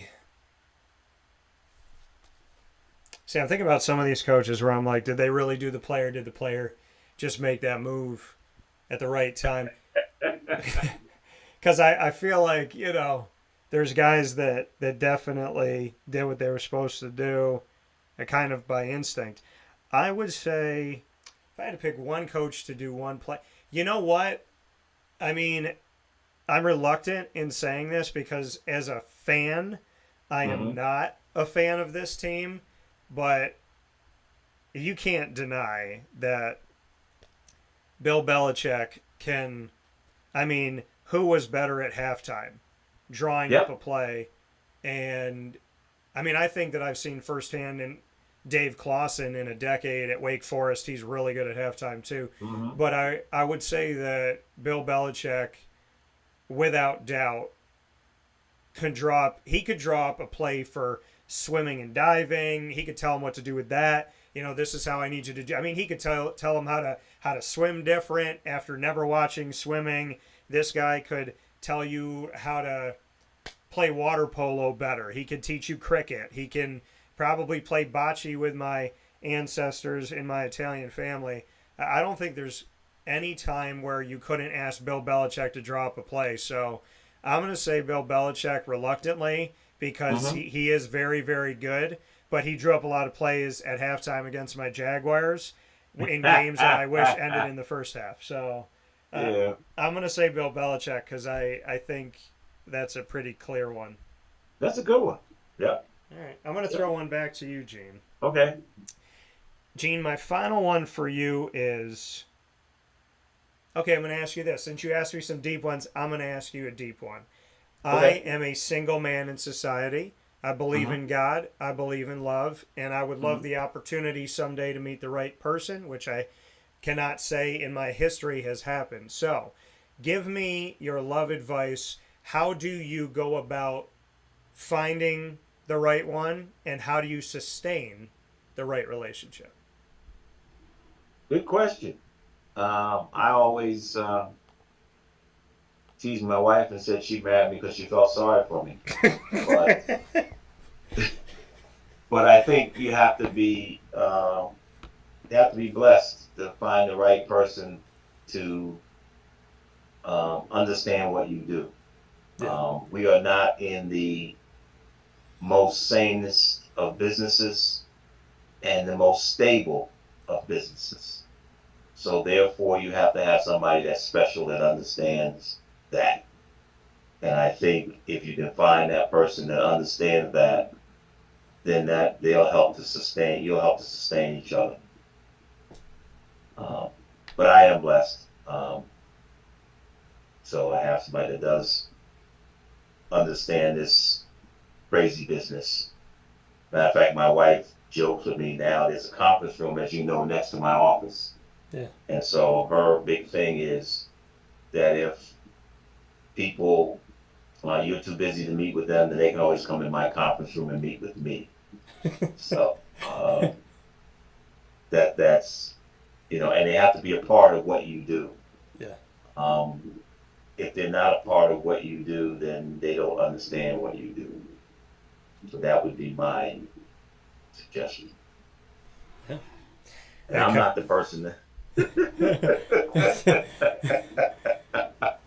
That makes it makes sense, and I know that you dote on your wife, and you definitely show her support and love, and I've seen that. So I think having people to support each other. My Papa Joe and Mary been married for many years, and they had been married beforehand, and when they found each other, they said, hey, you got to be able to share a faith, you got to pray together, have those similar interests, and they're not committed to fighting with each other. That's something too that they do not find any value in that. So if this AD thing doesn't work out for me, maybe I'll get one of those Match.com businesses. I like that. You know what? You should do one. You should make a dating app called Martial Law. I like that. That's good. I like that one. Yeah. So if you do that, I get royalties for creating the name for sure. Exactly. Yes. So, Gene Marshall here with me, Moments with Marshall, Binghamton University Athletics Director, following back-to-back Commissioners' Cups, as well as the success overall with the student athletes and the coaches, and 13 programs with a perfect APR of 1,000, as well as your dating advice, and Gene not shying away from officially putting me on the hot seat right from the jump. So, Mr. Marshall, I appreciate you. I value our parallels and our morals and our values and our faith.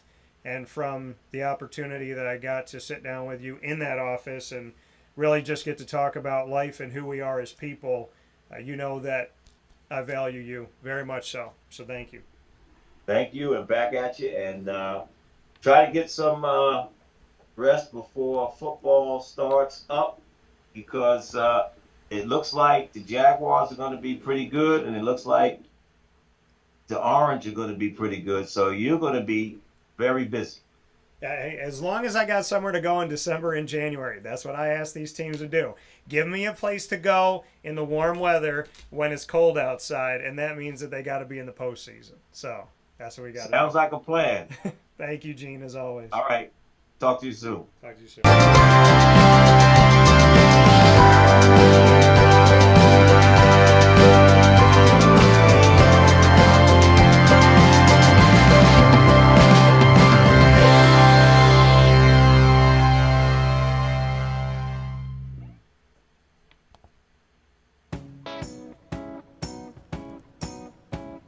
In these unique times, there are those in our community that give us a sense of normalcy and positivity. Pizza Man on 50 Oswego Street in Baldwinsville has been here for you for over 35 years and is here now.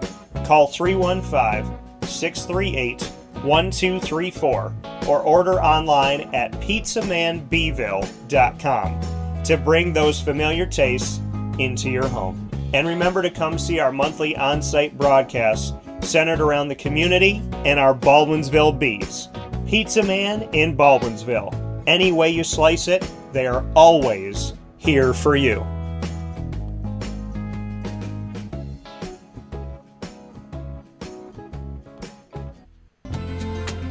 Looking for your next ride?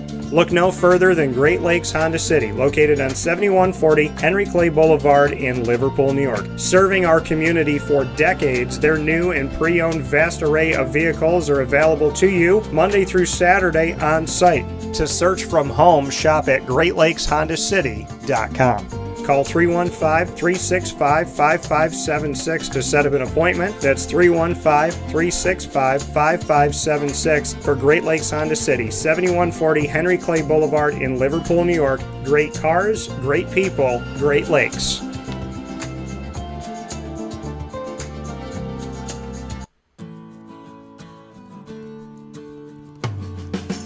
Our corporate purpose at Chick-fil-A is to glorify God by being faithful stewards of all that's entrusted to us and to positively influence all those who come in contact with Chick-fil-A. And what became increasingly clear from our success in Cicero is that people love Chick-fil-A. And also I think we recognized that, we had a great opportunity to grow the brand and grow our platform. I felt incredibly grateful when I was selected to be a Chick-fil-A operator. I think what it's meant for me, what I've come to realize on a very deep level is that this is a calling for me. It's not a career. It's not a job. The Lord called me to be a Chick-fil-A operator and to use these restaurants to glorify Him and to positively influence other people. I'm blessed. I'm very blessed. Head to Chick-fil-A Clay on 3974 State Route 31 in Liverpool, New York.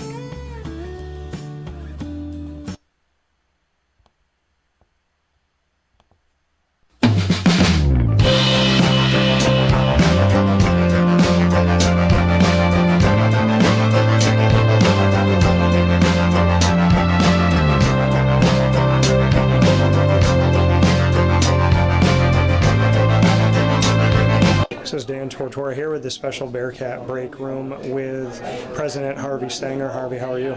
Great. Good to see you today. Absolutely. And this moment, obviously, is a huge moment. You got to celebrate it. You held it up like the Stanley Cup, this Commissioner's Cup. Just what it means to you to see what these student athletes are doing, not only on the fields, courts, pools, and tracks, but also in the classroom. Well, as I said, winning is important. And it's not because you didn't lose. It's because winning makes you a better person. I ask people, do you feel better when you win than when you lose? Yes, you feel better. Is feeling good for you? It is. And so I think our students have appreciated this year more than anything the camaraderie, the fact that this is an entire 400 student competition, not just one team, that the final points on the final day of baseball season probably got us past Albany. So it's exciting when you have something that everybody works towards and you're successful. The fact that we haven't had this in, second time in our history, but two in a row is pretty cool. And then to have 4 coaches that were coaches of the year in America East is pretty outstanding as well. And then also our men's tennis team. They've just moved into a new conference, and for them to win that conference the first year that they're there, so it was great. I wish more players were here, but it's summertime and they're home doing some internships, making some money to get back to school and have a little spending money for it. For you, when you reflect on when you first came to Binghamton University to this moment, what are some of those moments that you kind of proudly look back on that you made the decision to come here? Well, in athletics, it's this progression. It's that we constantly got better every year. Yeah. When I arrived, it was right after the trouble that we had in 2009, and I could see that people felt a little unhappy. They felt that they had let the university down, but they didn't. We were kind of caught in a strange situation then. And then it takes you a while to heal and to get better. And I think the steady progression on the court, on the pitch, in the field, on the court, has been one of the things that I'm most proud about, is that we didn't just plateau, we kept getting better every year. And probably the one that I remember the most, because it's the most recent, is the women's cross country team from the fall, who won the conference championship, but also had the highest GPA of any team on campus, and had 8 or 9 perfect 4.0 students last semester. So how do you do that, right? You're running probably 100, 200 miles a week, and you've got homework that you've got to do every night, and you excel at both. That's probably one of my favorite stories is women's cross country. And for you personally, do you have a proud moment being on campus here as the president?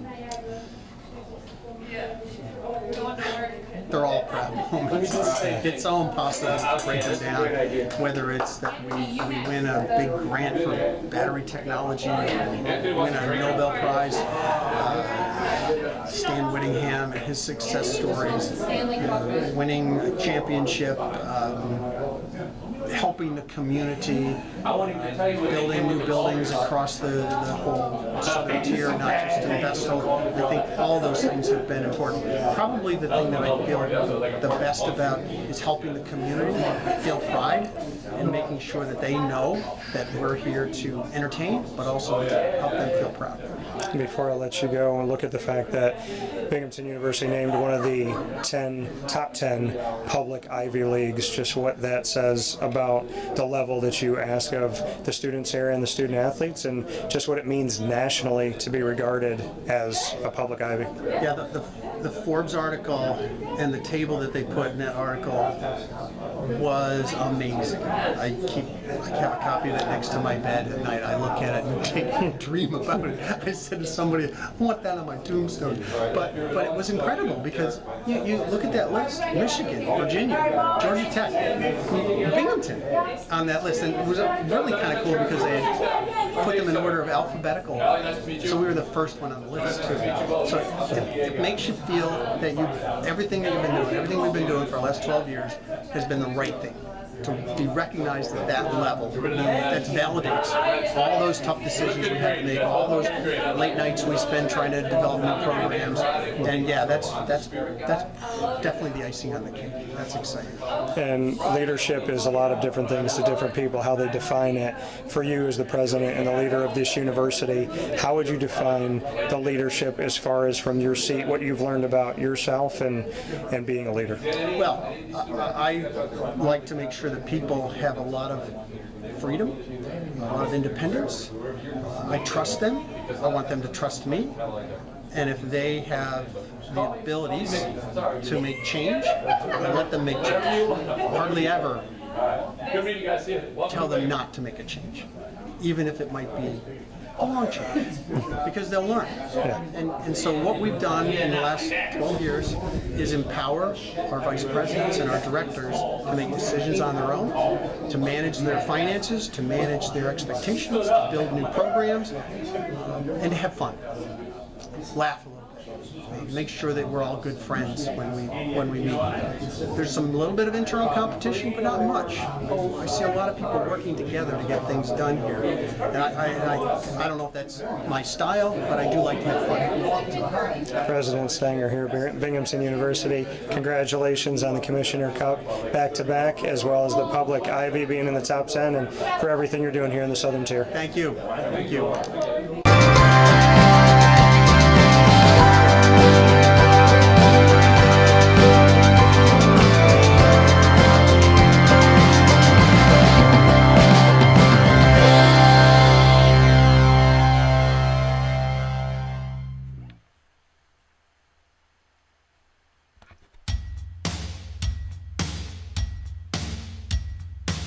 Central New Yorkers, you can now enjoy the taste of Heritage Hill award-winning craft beers, seltzers, and a full bar at 3 locations. Spend your weekends at their beautiful location in Pompey with its amazing views, sunsets, family, and pet-friendly facilities, as well as extensive private event areas. Get their taps, tonics, and tastes in their brand new North Syracuse location at Sweetheart Corner in North Syracuse, New York. When flying in and out of Syracuse Hancock International Airport, make sure to visit their Palladino Farms location. At Heritage Hill, they believe in supporting our community and are excited to now meet you where you're at and where you're going with their local farm-raised tastes. Find out more information at heritagehillbrewery.com.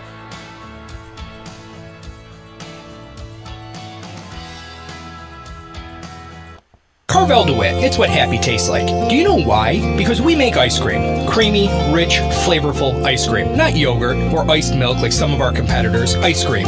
Fresh, by hand, daily. For the calorie conscious, we have something new for you. Our new Carvelite. Same great flavor, creaminess, and texture of our regular ice cream with only 35 calories an ounce. So whether you want an ice cream cake, flying saucer, dasher, carvalanche, hard or soft ice cream, we will satisfy your craving with our fresh, handmade regular or new Carvelite ice cream. Carvel DeWitt. It's what happy tastes like. The Wildcat Sports Pub in Camillus, New York is located on 3680 Milton Avenue in the Home Depot Plaza. It is your family-friendly sports bar and restaurant. Folks, some sports bars aren't family-friendly. Some family-friendly restaurants are not sports bars. The Wildcat Sports Pub in Camillus, New York is proud to be both. It is that marriage that you've been looking for years. The Wildcat Sports Pub is your home base for your sports bar and restaurant needs, games for the kids, indoor and outdoor activities, and enough things on the menu to come back every single week and get to try something new. They're open Sundays from noon to 8 p.m., Monday through Wednesday, 11 a.m. to 11 p.m., and Thursday through Saturday from 11 a.m. to midnight. For reservations and party information, call 315-487-2222 for the Wildcat family-friendly sports pub and restaurant.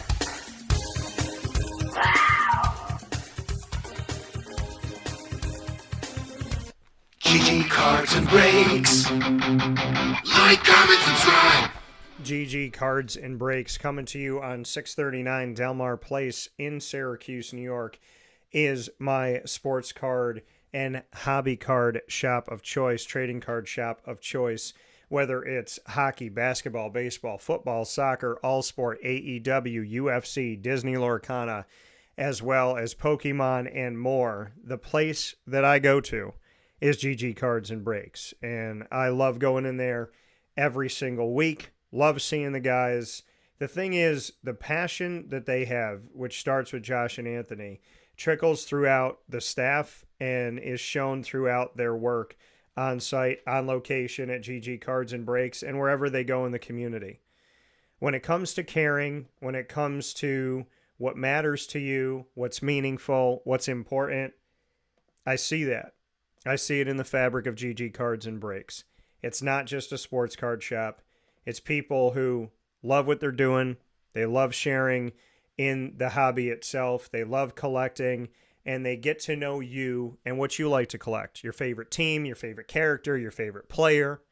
So when you go into GG Cards and Breaks, the customer service, the care, the support, the appreciation, the excitement, and that childlike spirit that they have for collecting cards is something that's tangible. So I suggest you go in there today, be it a pack or a box, a single card that you're looking for, or a graded card. There are new arrivals as well that are constantly growing and changing. And their MLB, NFL, and NBA boxes, the only sports card shop I know that carries every single MLB, NBA, and NFL team that you can look through each of their individual boxes. All of that is at 639 Delmar Place in Syracuse, New York. GG Cards and Breaks, open Monday through Saturday from 10 a.m. to 6 p.m. and on Sundays from 10 to 5. We look forward to seeing you there. From inside of these Heritage Hill studios, it is time to get into the ingredients to success. The ingredients to success is proudly presented by the wonderful team at Avicolli's. Avicolli's, as I said earlier in the show, speaking with Oakley Keegan, is the proud exclusive home of our Liverpool Warriors on-site broadcasts. On-site, on location with coaches, student athletes, and administration. You will find us monthly at Avicolli's on 7839 Oswego Road in Liverpool, New York, right there at the corner of Wetzel Road and Route 57, a.k.a. Oswego Road. You'll find us right down the road from Liverpool High School. Within walking distance from Liverpool High School is Avicolli's. And I want to thank them for their service to the community. I want to thank them for their consistent support and love for the community. And it is a blessing to work with John Fratto and the team, as well as the Avicolli family at Avicolli's.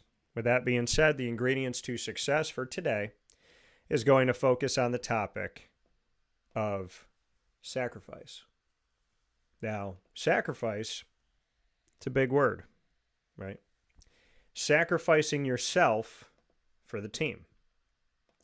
This could be in a relationship, romantically, sacrificing simply your needs for the needs of you and your significant other. You and your significant other and your kids. Sacrifices that parents make for their children, children make for their parents, we make for our spouses, our girlfriends, our boyfriends, our friends, our teammates, our employees, our employers, our fellow employees working together with somebody. A team can take many different iterations. It is not simply people who put jerseys on. And making a sacrifice, like I said, that carries a big weight. The word sacrifice. To give something up, right?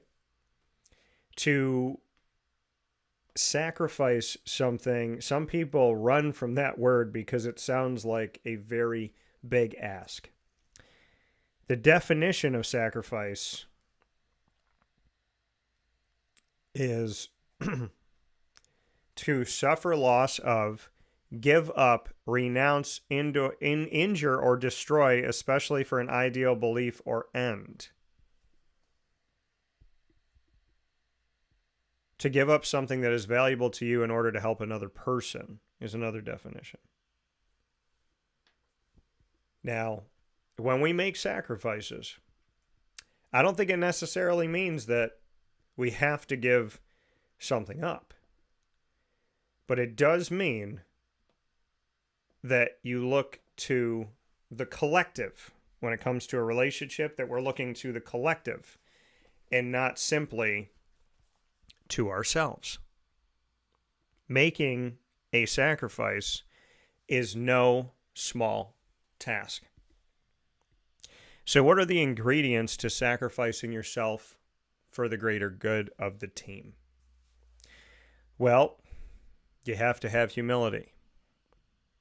You have to humble yourself. You have to be willing to look beyond just the needs of you. We live in a society that talks about you making money, you getting the car, you getting the likes, you getting the followers, you. But a society based on the individual can never stand. Because if it's every person for themselves, there is no collective.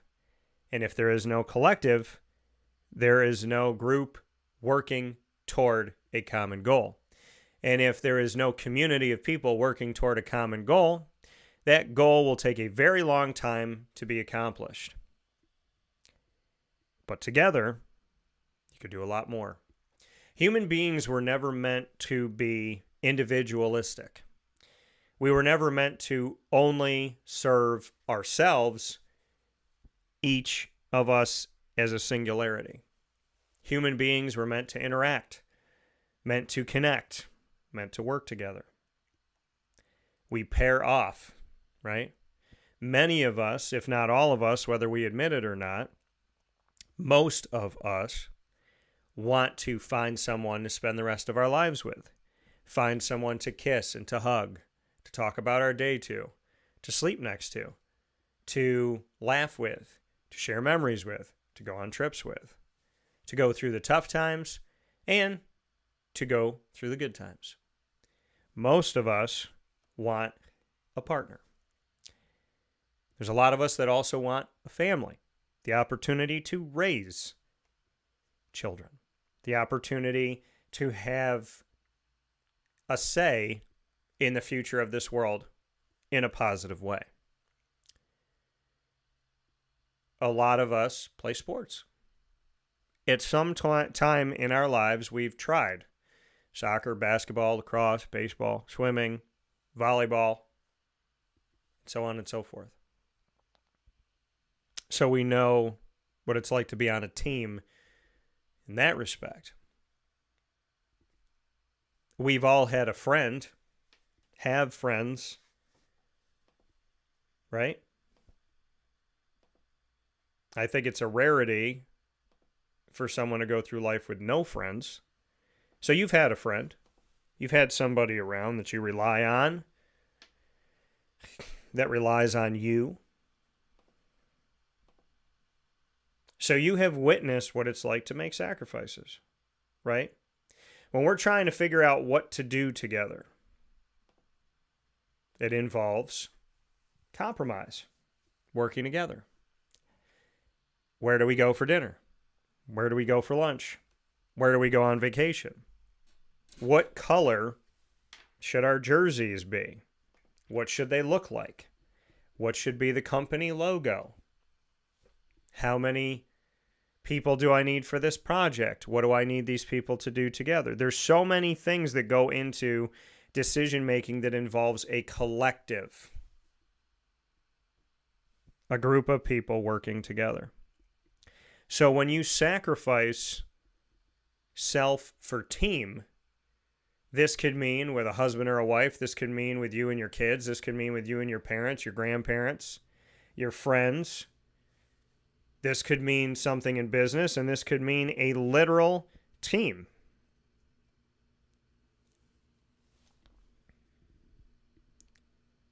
So, like I said, being humble, having humility, having patience, working together, and thinking of the needs of others.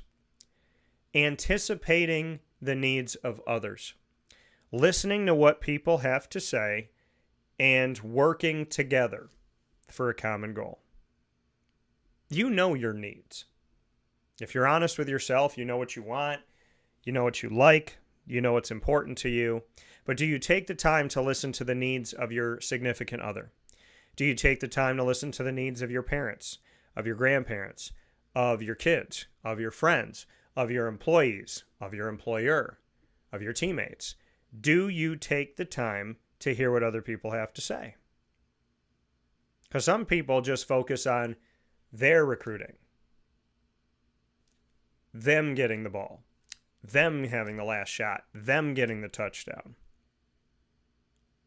They focus on what they want to watch on TV, where they want to go on vacation, what they want to eat. And selfish people very commonly end up by themselves. Even if they're in relationships, they're more alone than they are with somebody, because eventually a selfish person will push away everyone who loves them if they refuse to think of the needs of others and make sacrifices. Now, am I telling you to lay down everything that matters to you? Absolutely not. I'm not asking you to compromise who you are. But when we're working as a team, we have to make sacrifices for the collective, for the greater whole of us, and not just one of us. Jaylen Brown and Jason Tatum are very good athletes. I covered Jason Tatum in college at Duke. And Jaylen Brown is someone that when he came into the NBA early on, I thought to myself, there's a lot of focus on all these other guys, but I think Jaylen Brown, I like him. I like some things that he does. Now everybody's all about Jaylen Brown. But what has the media talked about repeatedly? That they're both talented? Yeah. What else has the media said? They can't play together. The media likes to, not here, not on this show, but other media, likes to create dissension, destruction, chaos, because they enjoy that. It's a story. Two really good players that can't play together. Two guys looking for their own shot. Can they win a championship? And I got sick and tired of hearing this. Because whether or not it exists, the media tries to make it exist. Jaylen Brown and Jason Tatum might have been fine with each other, might be fine with each other. But now the media is waiting for them to say something nice about each other. They're waiting for them to hug each other, They're waiting to write that story off of a picture of them hugging each other. Now, listen, they hug their teammates. They go around and hug. Jason Tatum hugged O'Shea Brissett. I don't hear any story about how him and O'Shea can't play together and they don't like each other and blah, blah, blah. But when Jaylen Brown and Jason Tatum hug each other, there's a good chance there's going to be a story written this year that says, wow, look at these guys hugging each other. They must have found a way to play together. Do they actually like each other? Do they actually respect each other? Do they actually matter to each other? Look at these guys hugging. Wow, it's so cool that they found a way to play together. When in actuality, they've been playing together for a while. They've been playing together for years. They've been trying to win in Boston with different personnel around them too. And it didn't work. And now they've done it. And I don't want the story to be Jaylen Brown and Jason Tatum. What can you say about each other? Do you guys like each other? Do you go to lunch together? Do you guys hold hands in the park together? Are you friends outside of the game? Because this is how I see it. These two gentlemen worked their butts off. They made it to college. They made it to the NBA. And before that, they made it in high school. They are now NBA champions. They are on the same team. There are many teammates, Al Horford, O'Shea Brissett, and so on and so forth. Brad Stevens being the coach and then moving into the front office. Joe Mazzulla and his staff. There's a lot to be said about Boston as a collective, working together, making sacrifices. If Jason Tatum wanted to take every shot, his team would have lost. If Jaylen Brown wanted to take every shot, his team would have lost. If Joe Mazzulla wanted to just bark orders and not work together with his staff and with his team, this team would have lost. If Brad Stevens didn't move to the front office and say, no, I'm just going to entrench myself as the coach, and he didn't think, hey, maybe this is a better idea, potentially this team would have lost. If they had kept certain personnel on this team and just tried to do the same thing over and over, this team could have lost. They had to make sacrifices. Marcus Smart isn't on this team anymore, right? Danny Ainge isn't there anymore. Brad Stevens isn't the head coach. They trusted in Joe Mazzulla. He wasn't an NBA coach before. He wasn't an NBA assistant coach before.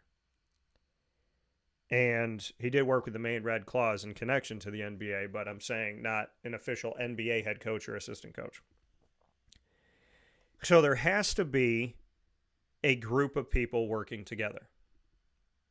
And the Boston Celtics are not two players. The Boston Celtics are not one coach.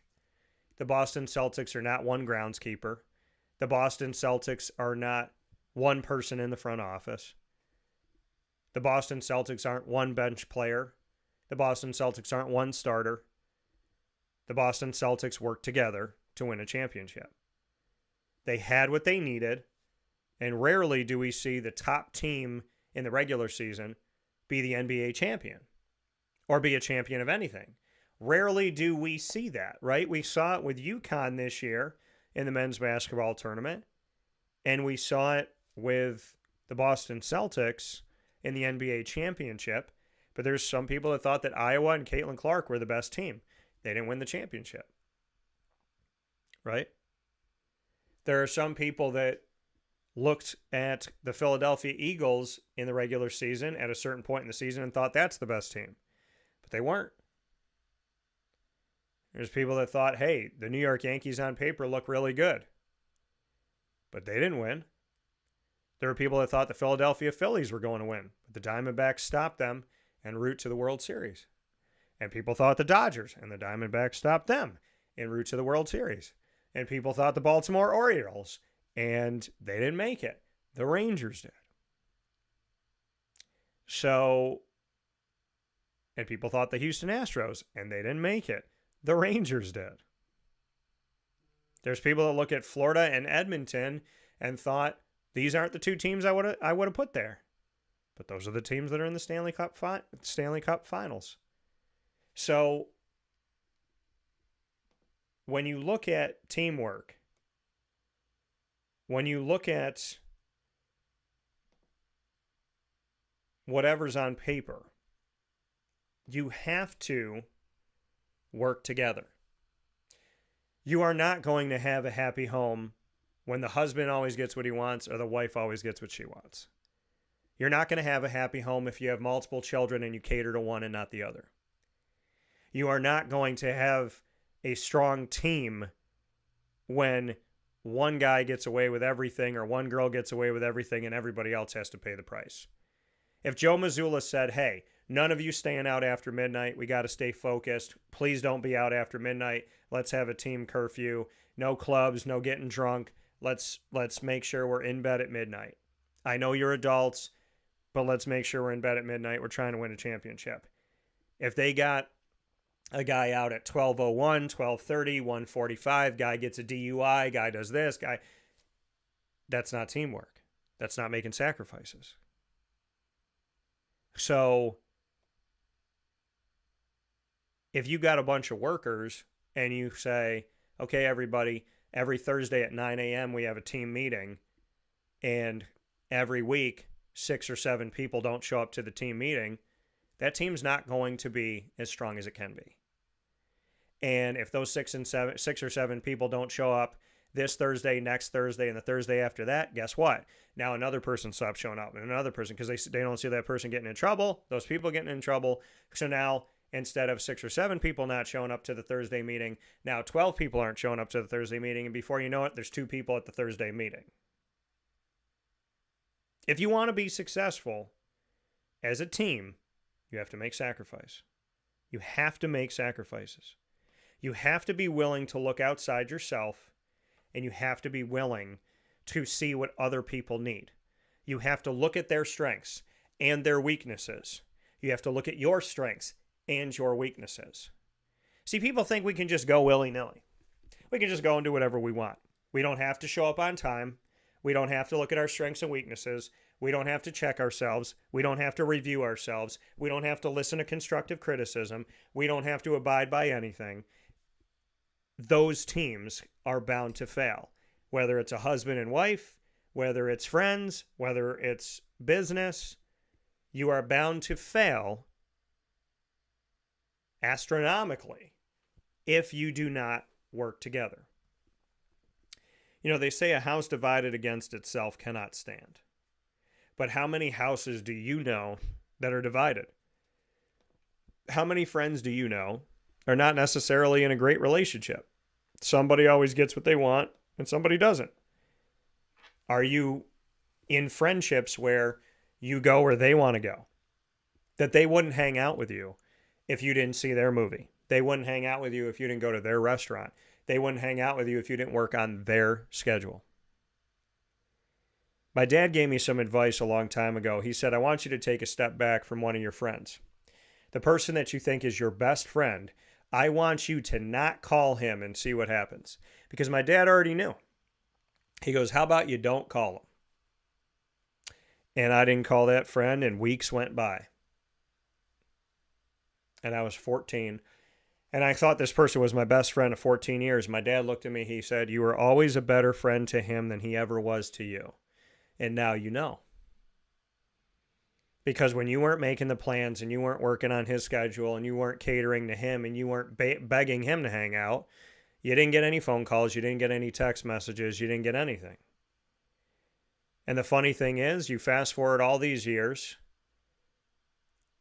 you fast forward over 20 years later, that person texts me a little bit more now, but is always too busy to hang out, always has something going on, is always just the person that is still trying to be number one. We can't work around your schedule, Dan. You have to work around mine. I'm busy. I have a lot going on. I have a home. Now keep in mind, I have a home too. I have a job. Keep in mind that I have a job too. Well, I just got done traveling. Keep in mind, I travel all the time. So when you're seeking to find good teammates, you have to look for people that are willing to do what you're willing to do in the sense of making sacrifices. If you make sacrifices and your spouse doesn't, you're never going to be happy. If you make sacrifices and your friend doesn't, you're never going to be happy. If you make sacrifices and your peers that you work with at a job don't, you're never going to be happy. If you make sacrifices and you don't see your boss make them, you're never going to be happy. Because working in an environment where somebody is willing to put the team before themselves, when they don't see other people doing that, they know that no matter what they do, why should they keep making sacrifices when sacrifices aren't being made?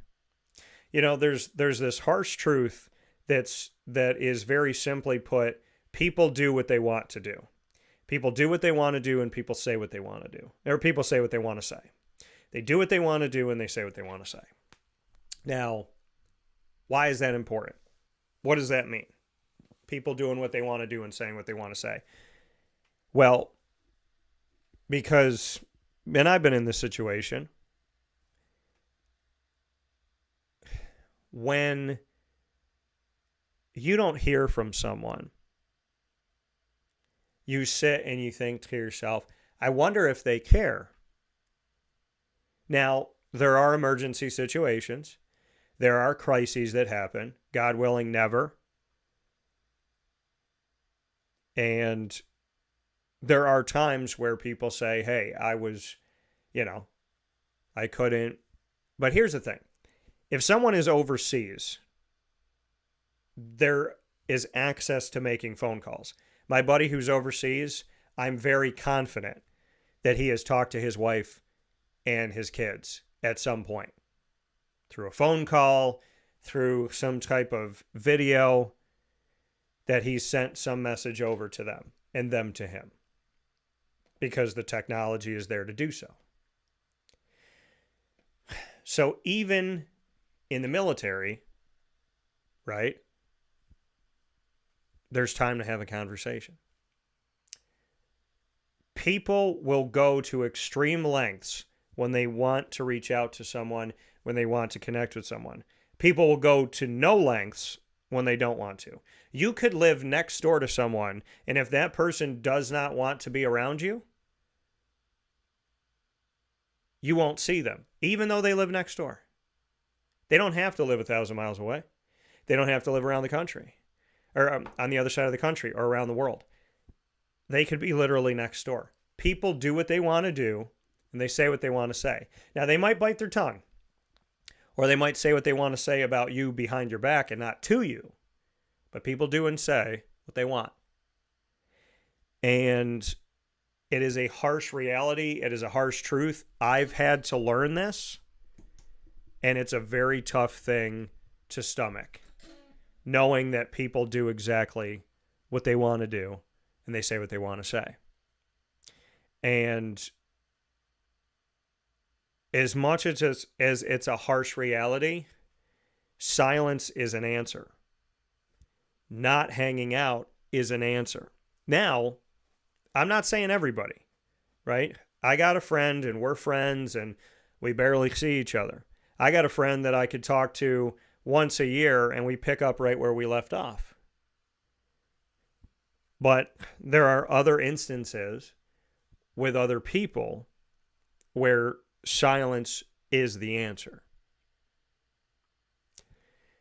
Where you reach out and you don't get anything back.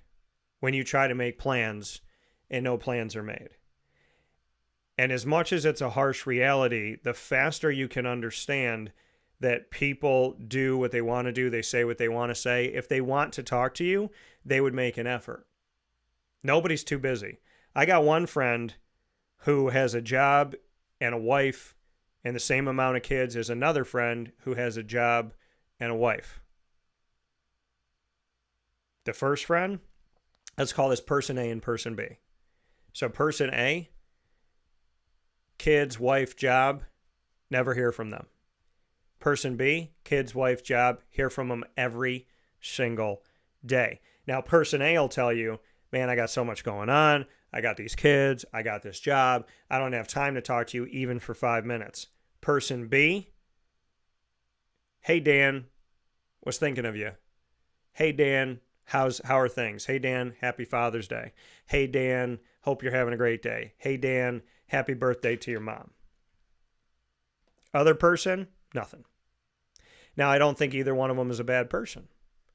But, similar scenario. And actually, person B has like 3 jobs, not 1. But the difference between the 2 of them is person A doesn't make an effort, person B does. You can love them both, but you understand years have gone by and person A doesn't have 5 minutes in 5 years to call you. 5 minutes in 5 years. Person B, call them up. If they can't answer the phone, they'll text you right back and say, hey, I can't answer, and this is why, and this is exactly what I'm doing, and I'll try and get back to you soon. So, when we're dealing with people, we have to understand that, yes, we have to make sacrifices for the greater good of the team. But you have to look at the team you're on. And making sacrifices on a team that doesn't make any sacrifices for you and for each other, that team is not a team you should be on. Romantically, friendship-wise, even family-wise. Just because, see, I grew up where I was told, if it's blood, you got to accept it. If it's blood, they can abuse you, they can harass you, they can swear at you, they can call you names, they can disrespect you, they cannot show up for you, they can treat you poorly, they can be double standard people, they can criticize you, and you have to accept them. That is an insane teaching.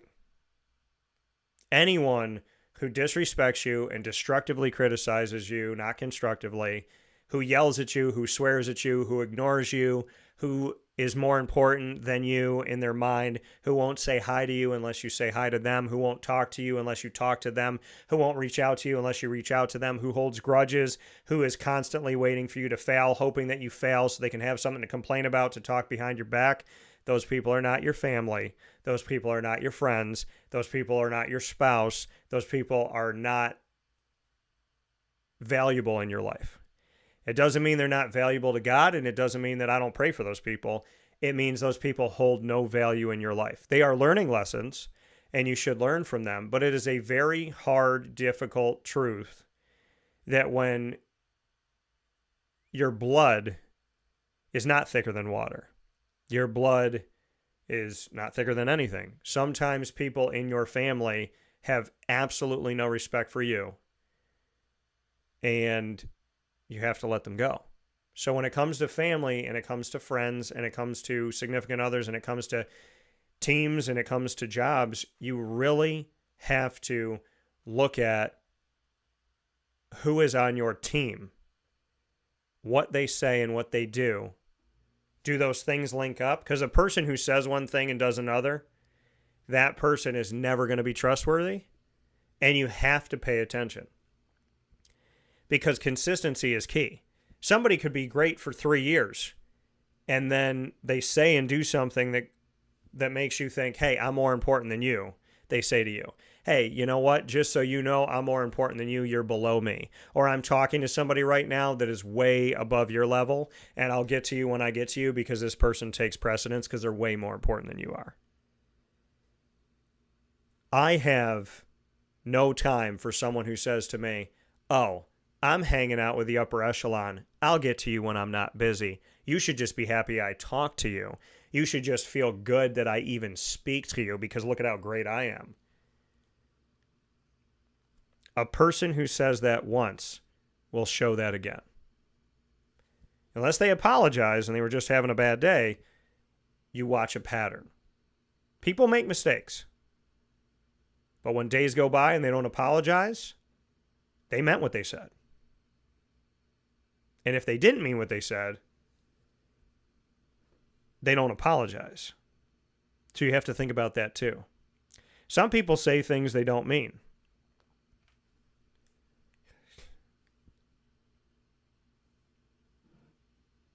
And some people are sorry. But if they're not willing to tell you that they're sorry, you have to pay attention to that too. Because I'm not saying that people that don't apologize aren't sorry, but even if you are and you don't apologize, that says that that person thinks they're right all the time, or that person thinks you should come to them. There's so many things you learn in life. And what you really learn, and people always say this when they get older, and I want people to know this when they're like 4 years old. Understand that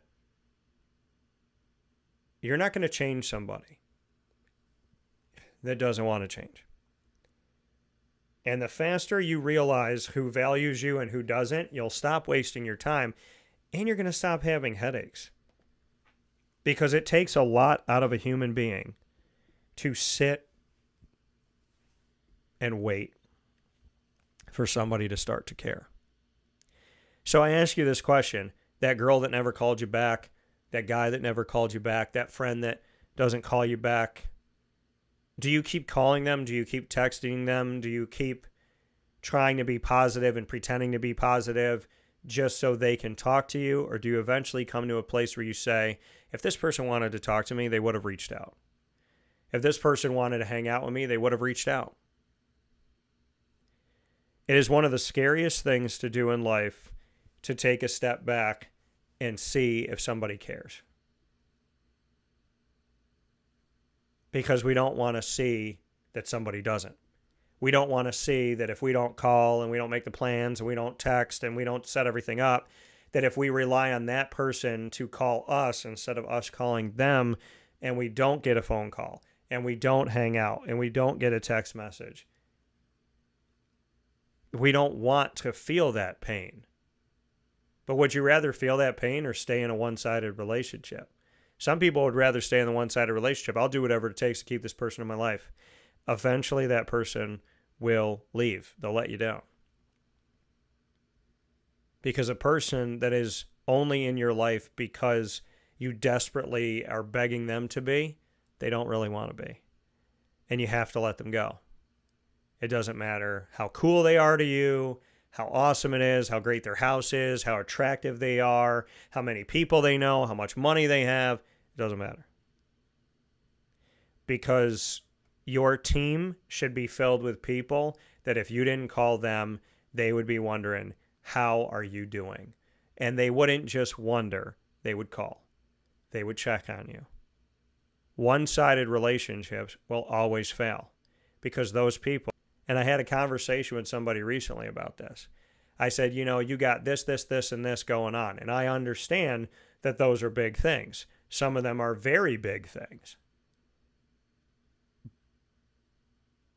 But once these things are taken care of, you can always find another excuse because certain things will always be there. And the reality of it all is I have seen people that have a crazy schedule and this and that and the third, but when they want something, when something matters to them, they will go out of their way to do it.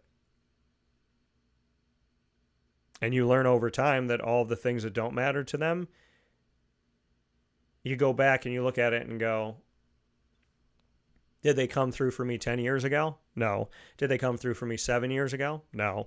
2 years ago? No. 2 months ago? No. 3 hours ago? No. There's a pattern. I had a friend look me in the eye and tell me I'm selfish, and now that you know, you can't be mad at me about it.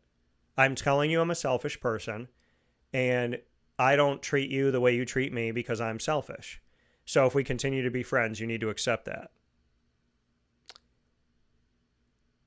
I thought that was insane.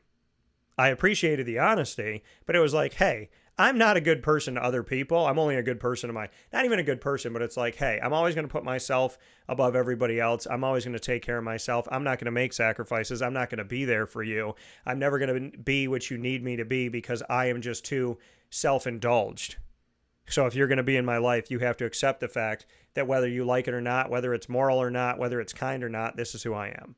I appreciated the honesty, but I thought about it and thought to myself, what person would go, okay, that's fine.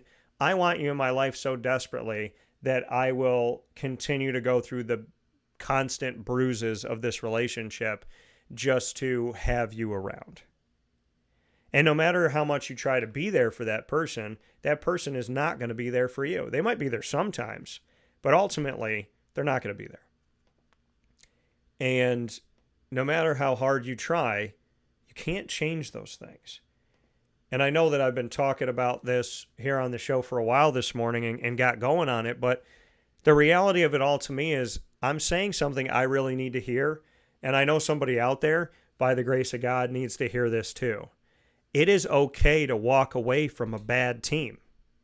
It is okay to not want to be on a team where you're not getting back what you give. It is okay to not want to be on a team where you're constantly sacrificing and giving up so much and you're not seeing that back. If you have family members, and I'm not talking about like great-grandparents and grandparents who might forget to call you. I'm talking about people who know how to use their phone and know how to make a phone call and yada, yada, yada. If you have people that if you stopped calling them, you would never hear from them. If you stopped texting them, you would never hear from them. If you stopped going to see them, you would never see them. If you're dating someone who never goes to the restaurant you want to go to, never does the hobbies you want to do, never takes your, thoughts on anything when you're trying to plan something together. If you have a friend that's constantly keeping you as plan B and they're waiting to see if there's any plan A's out there and they'll hang out with you if they're bored or if they just need something to do. If you have a girl or a guy that comes back into your life after completely ignoring you for days, weeks, months, and outside of an actual crisis, there's no good reason, none of those people should be in your life. Because accepting that from others, and I'm not telling you to be kind, and I'm not telling you not to be kind. I'm not telling you to not act like Jesus would act and not forgive. I'm not saying that. But forgiveness does not mean that you continue. And that's what I feel people get lost in. Forgiveness is not for the other person. It is for you. It's never to tell the other person what they did was right or okay or that you accept it. Forgiveness is saying, I am not going to allow myself to be hurt by what you said and did anymore. It does not exonerate them. It frees you. And forgiveness does not mean that you let that person back in. Forgiveness is not stupidity. Forgiveness is not lack of self-worth. Forgiveness is an opportunity for you to let go of bad energy. It is not for you to accept and indulge and continue in bad behavior. I've been cheated on. I forgive that. But that person was never in my life again. I've been lied to. I forgive that.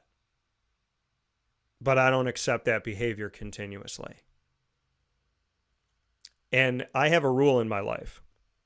And I feel like you should adopt this as well. And hold yourself accountable because I've been wrong for this.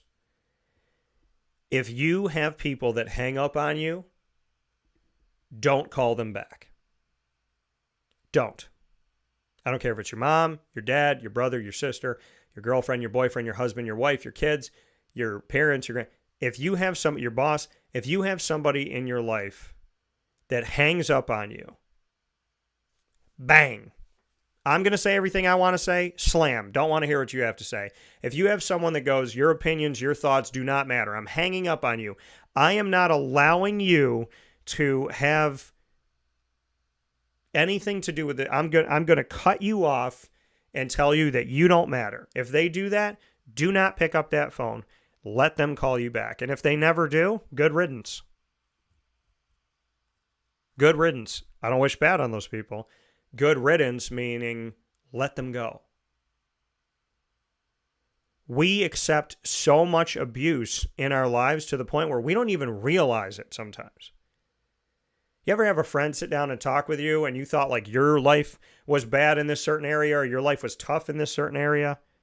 And then you hear their story and you're like, oh my goodness, you married this person? Like, I'm dating a person And I don't like how the last 2 weeks have gone. You've been married to this person for 20 some odd years and you allow them to hang up on you, yell at you, chastise you. You're constantly bending over backwards for them. They're flirting with people in front of your face. Like, what are you, like, why? Why are you dealing with that?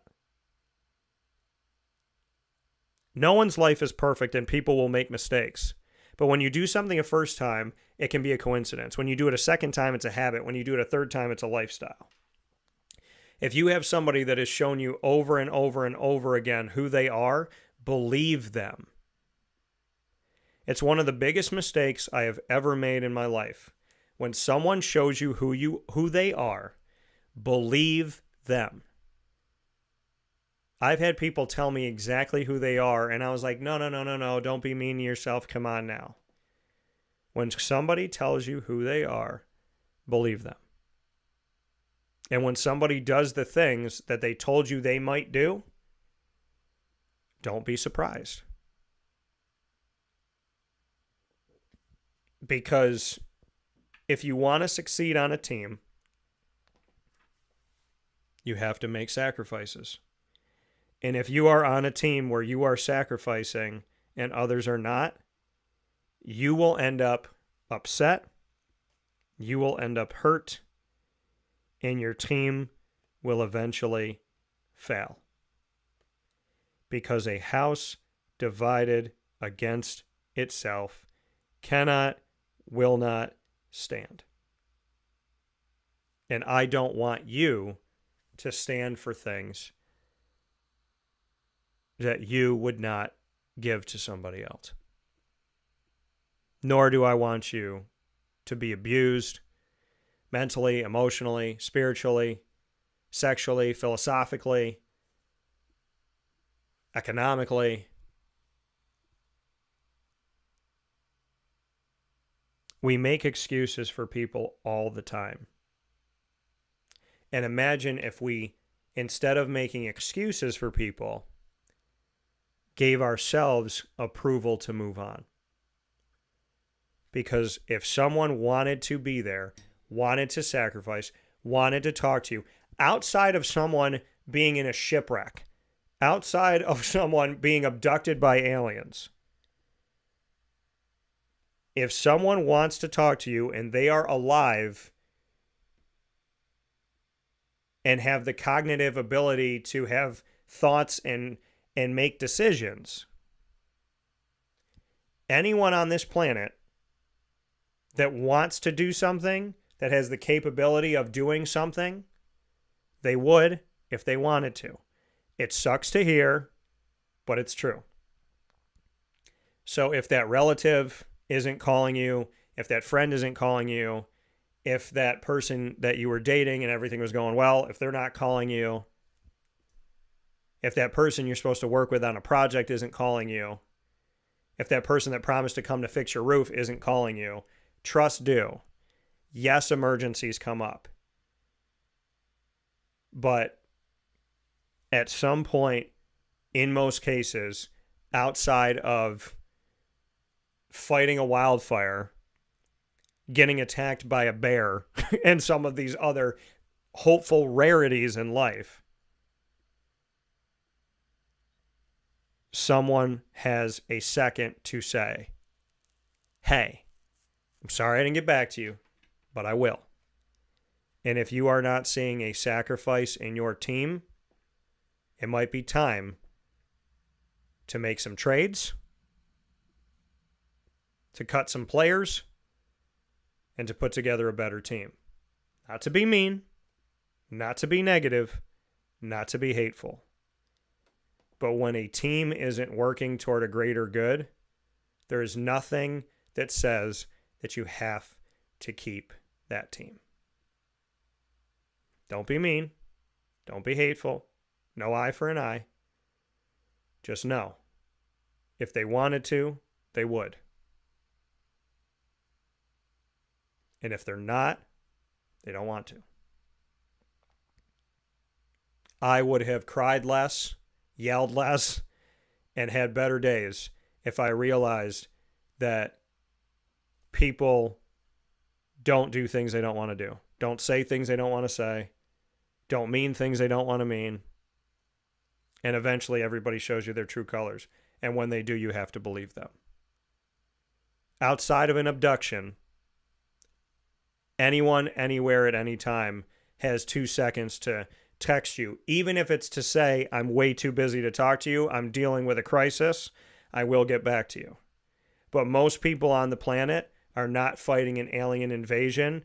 They're not being taken over by a tidal wave, and they haven't been buried in a coffin 6 feet under the ground trying to escape. Most people have a cell phone, and most people have a second. And if they don't utilize that time to reach out to you, don't be mean, don't be hateful. Just understand your sacrifices are better off used elsewhere, and it's time for you to move on. I love you all, and I don't want to see you hurt. This is the Ingredients to Success, proudly presented by the fantastic team at Avicolli's on 7839 Oswego Road in Liverpool, New York. Open Tuesday through Sunday for lunch, dinner, and drinks. You can also call them at 315-622-5100. That's 315-622-5100 for takeout, delivery, and catering. And you can also go to myavicollis.com. That's myavicollis.com to get in touch with them there, as well as to place your orders online. Wake Up Call with Dan Tortora would like to thank you for being here with us every Monday through Friday from 9 a.m. to 11 a.m. Eastern Time on youtube.com and facebook.com, both /wakeupcalldt, on wakeupcalldt.podbean.com as well. And once the shows go live, they jump into the archive on Amazon Music, Audible, iHeartRadio, iTunes, and Apple Podcasts, Player FM, Podbean, Podchaser.com, Podvine, Spotify, TuneIn, and YouTube. All you have to do is search Wake Up Call with Dan Tortora, or one word, Wake Up Call DT. And, of course, a big-time thanks to our incredible partners in Central and Upstate New York. Many thanks to Heritage Hill Brewhouse and Heritage Hill North, our exclusive studio partner, Carvel DeWitt, the Wildcat Sports Pub, GG Cards and Breaks, Avicolli's, Canine Camp Dog Daycare, Chick-fil-A Cicero and Chick-fil-A Clay, Canine Campground Dog Boarding, Ma and Pa's, Pizza Man, Great Lakes Honda City, Mother's Cupboard, and of course we are the exclusive multimedia marketing partner of your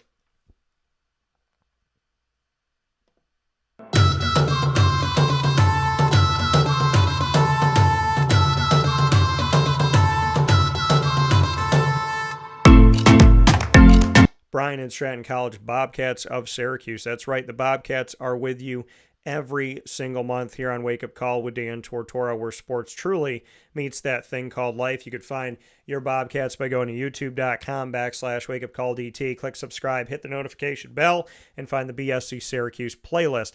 Men's and women's basketball, men's and women's soccer, national champions involved in the world of men's and women's soccer over these last few years, which I am ecstatic for. National champion, I'm going to say it again, national champions here in Syracuse, New York, in my hometown.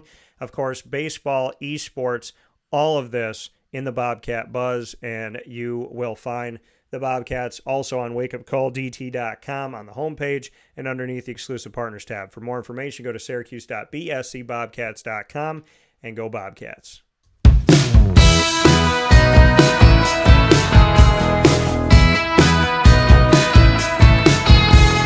The Lemoyne College Dolphins are exclusive multimedia marketing partners with Wake Up Call with Dan Tortora. Find your Dolphins every single Wednesday during Dolphin Time at 9 a.m. Eastern Time worldwide.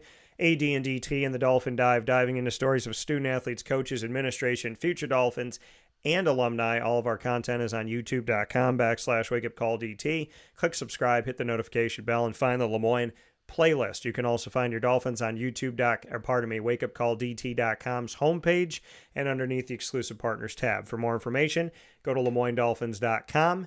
And as always, fins up.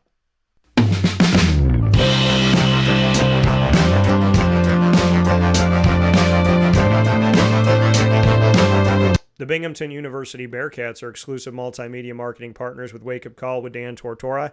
You will find the Binghamton University Bearcats every single Tuesday, like today, during Bearcat Time. Tuesdays at 10 a.m. Eastern Time on Wake Up Call with Dan Tortora, featuring our monthly specials entitled Moments with Marshall, which is a behind-the-scenes look at Binghamton University's athletic department with athletic director Gene Marshall, and the Bearcat Breakroom, where we speak with student-athletes, coaches, and administration, including today with President Harvey Stenger of Binghamton University. You can find all of our content with the Bearcats by going to youtube.com/wakeupcalldt.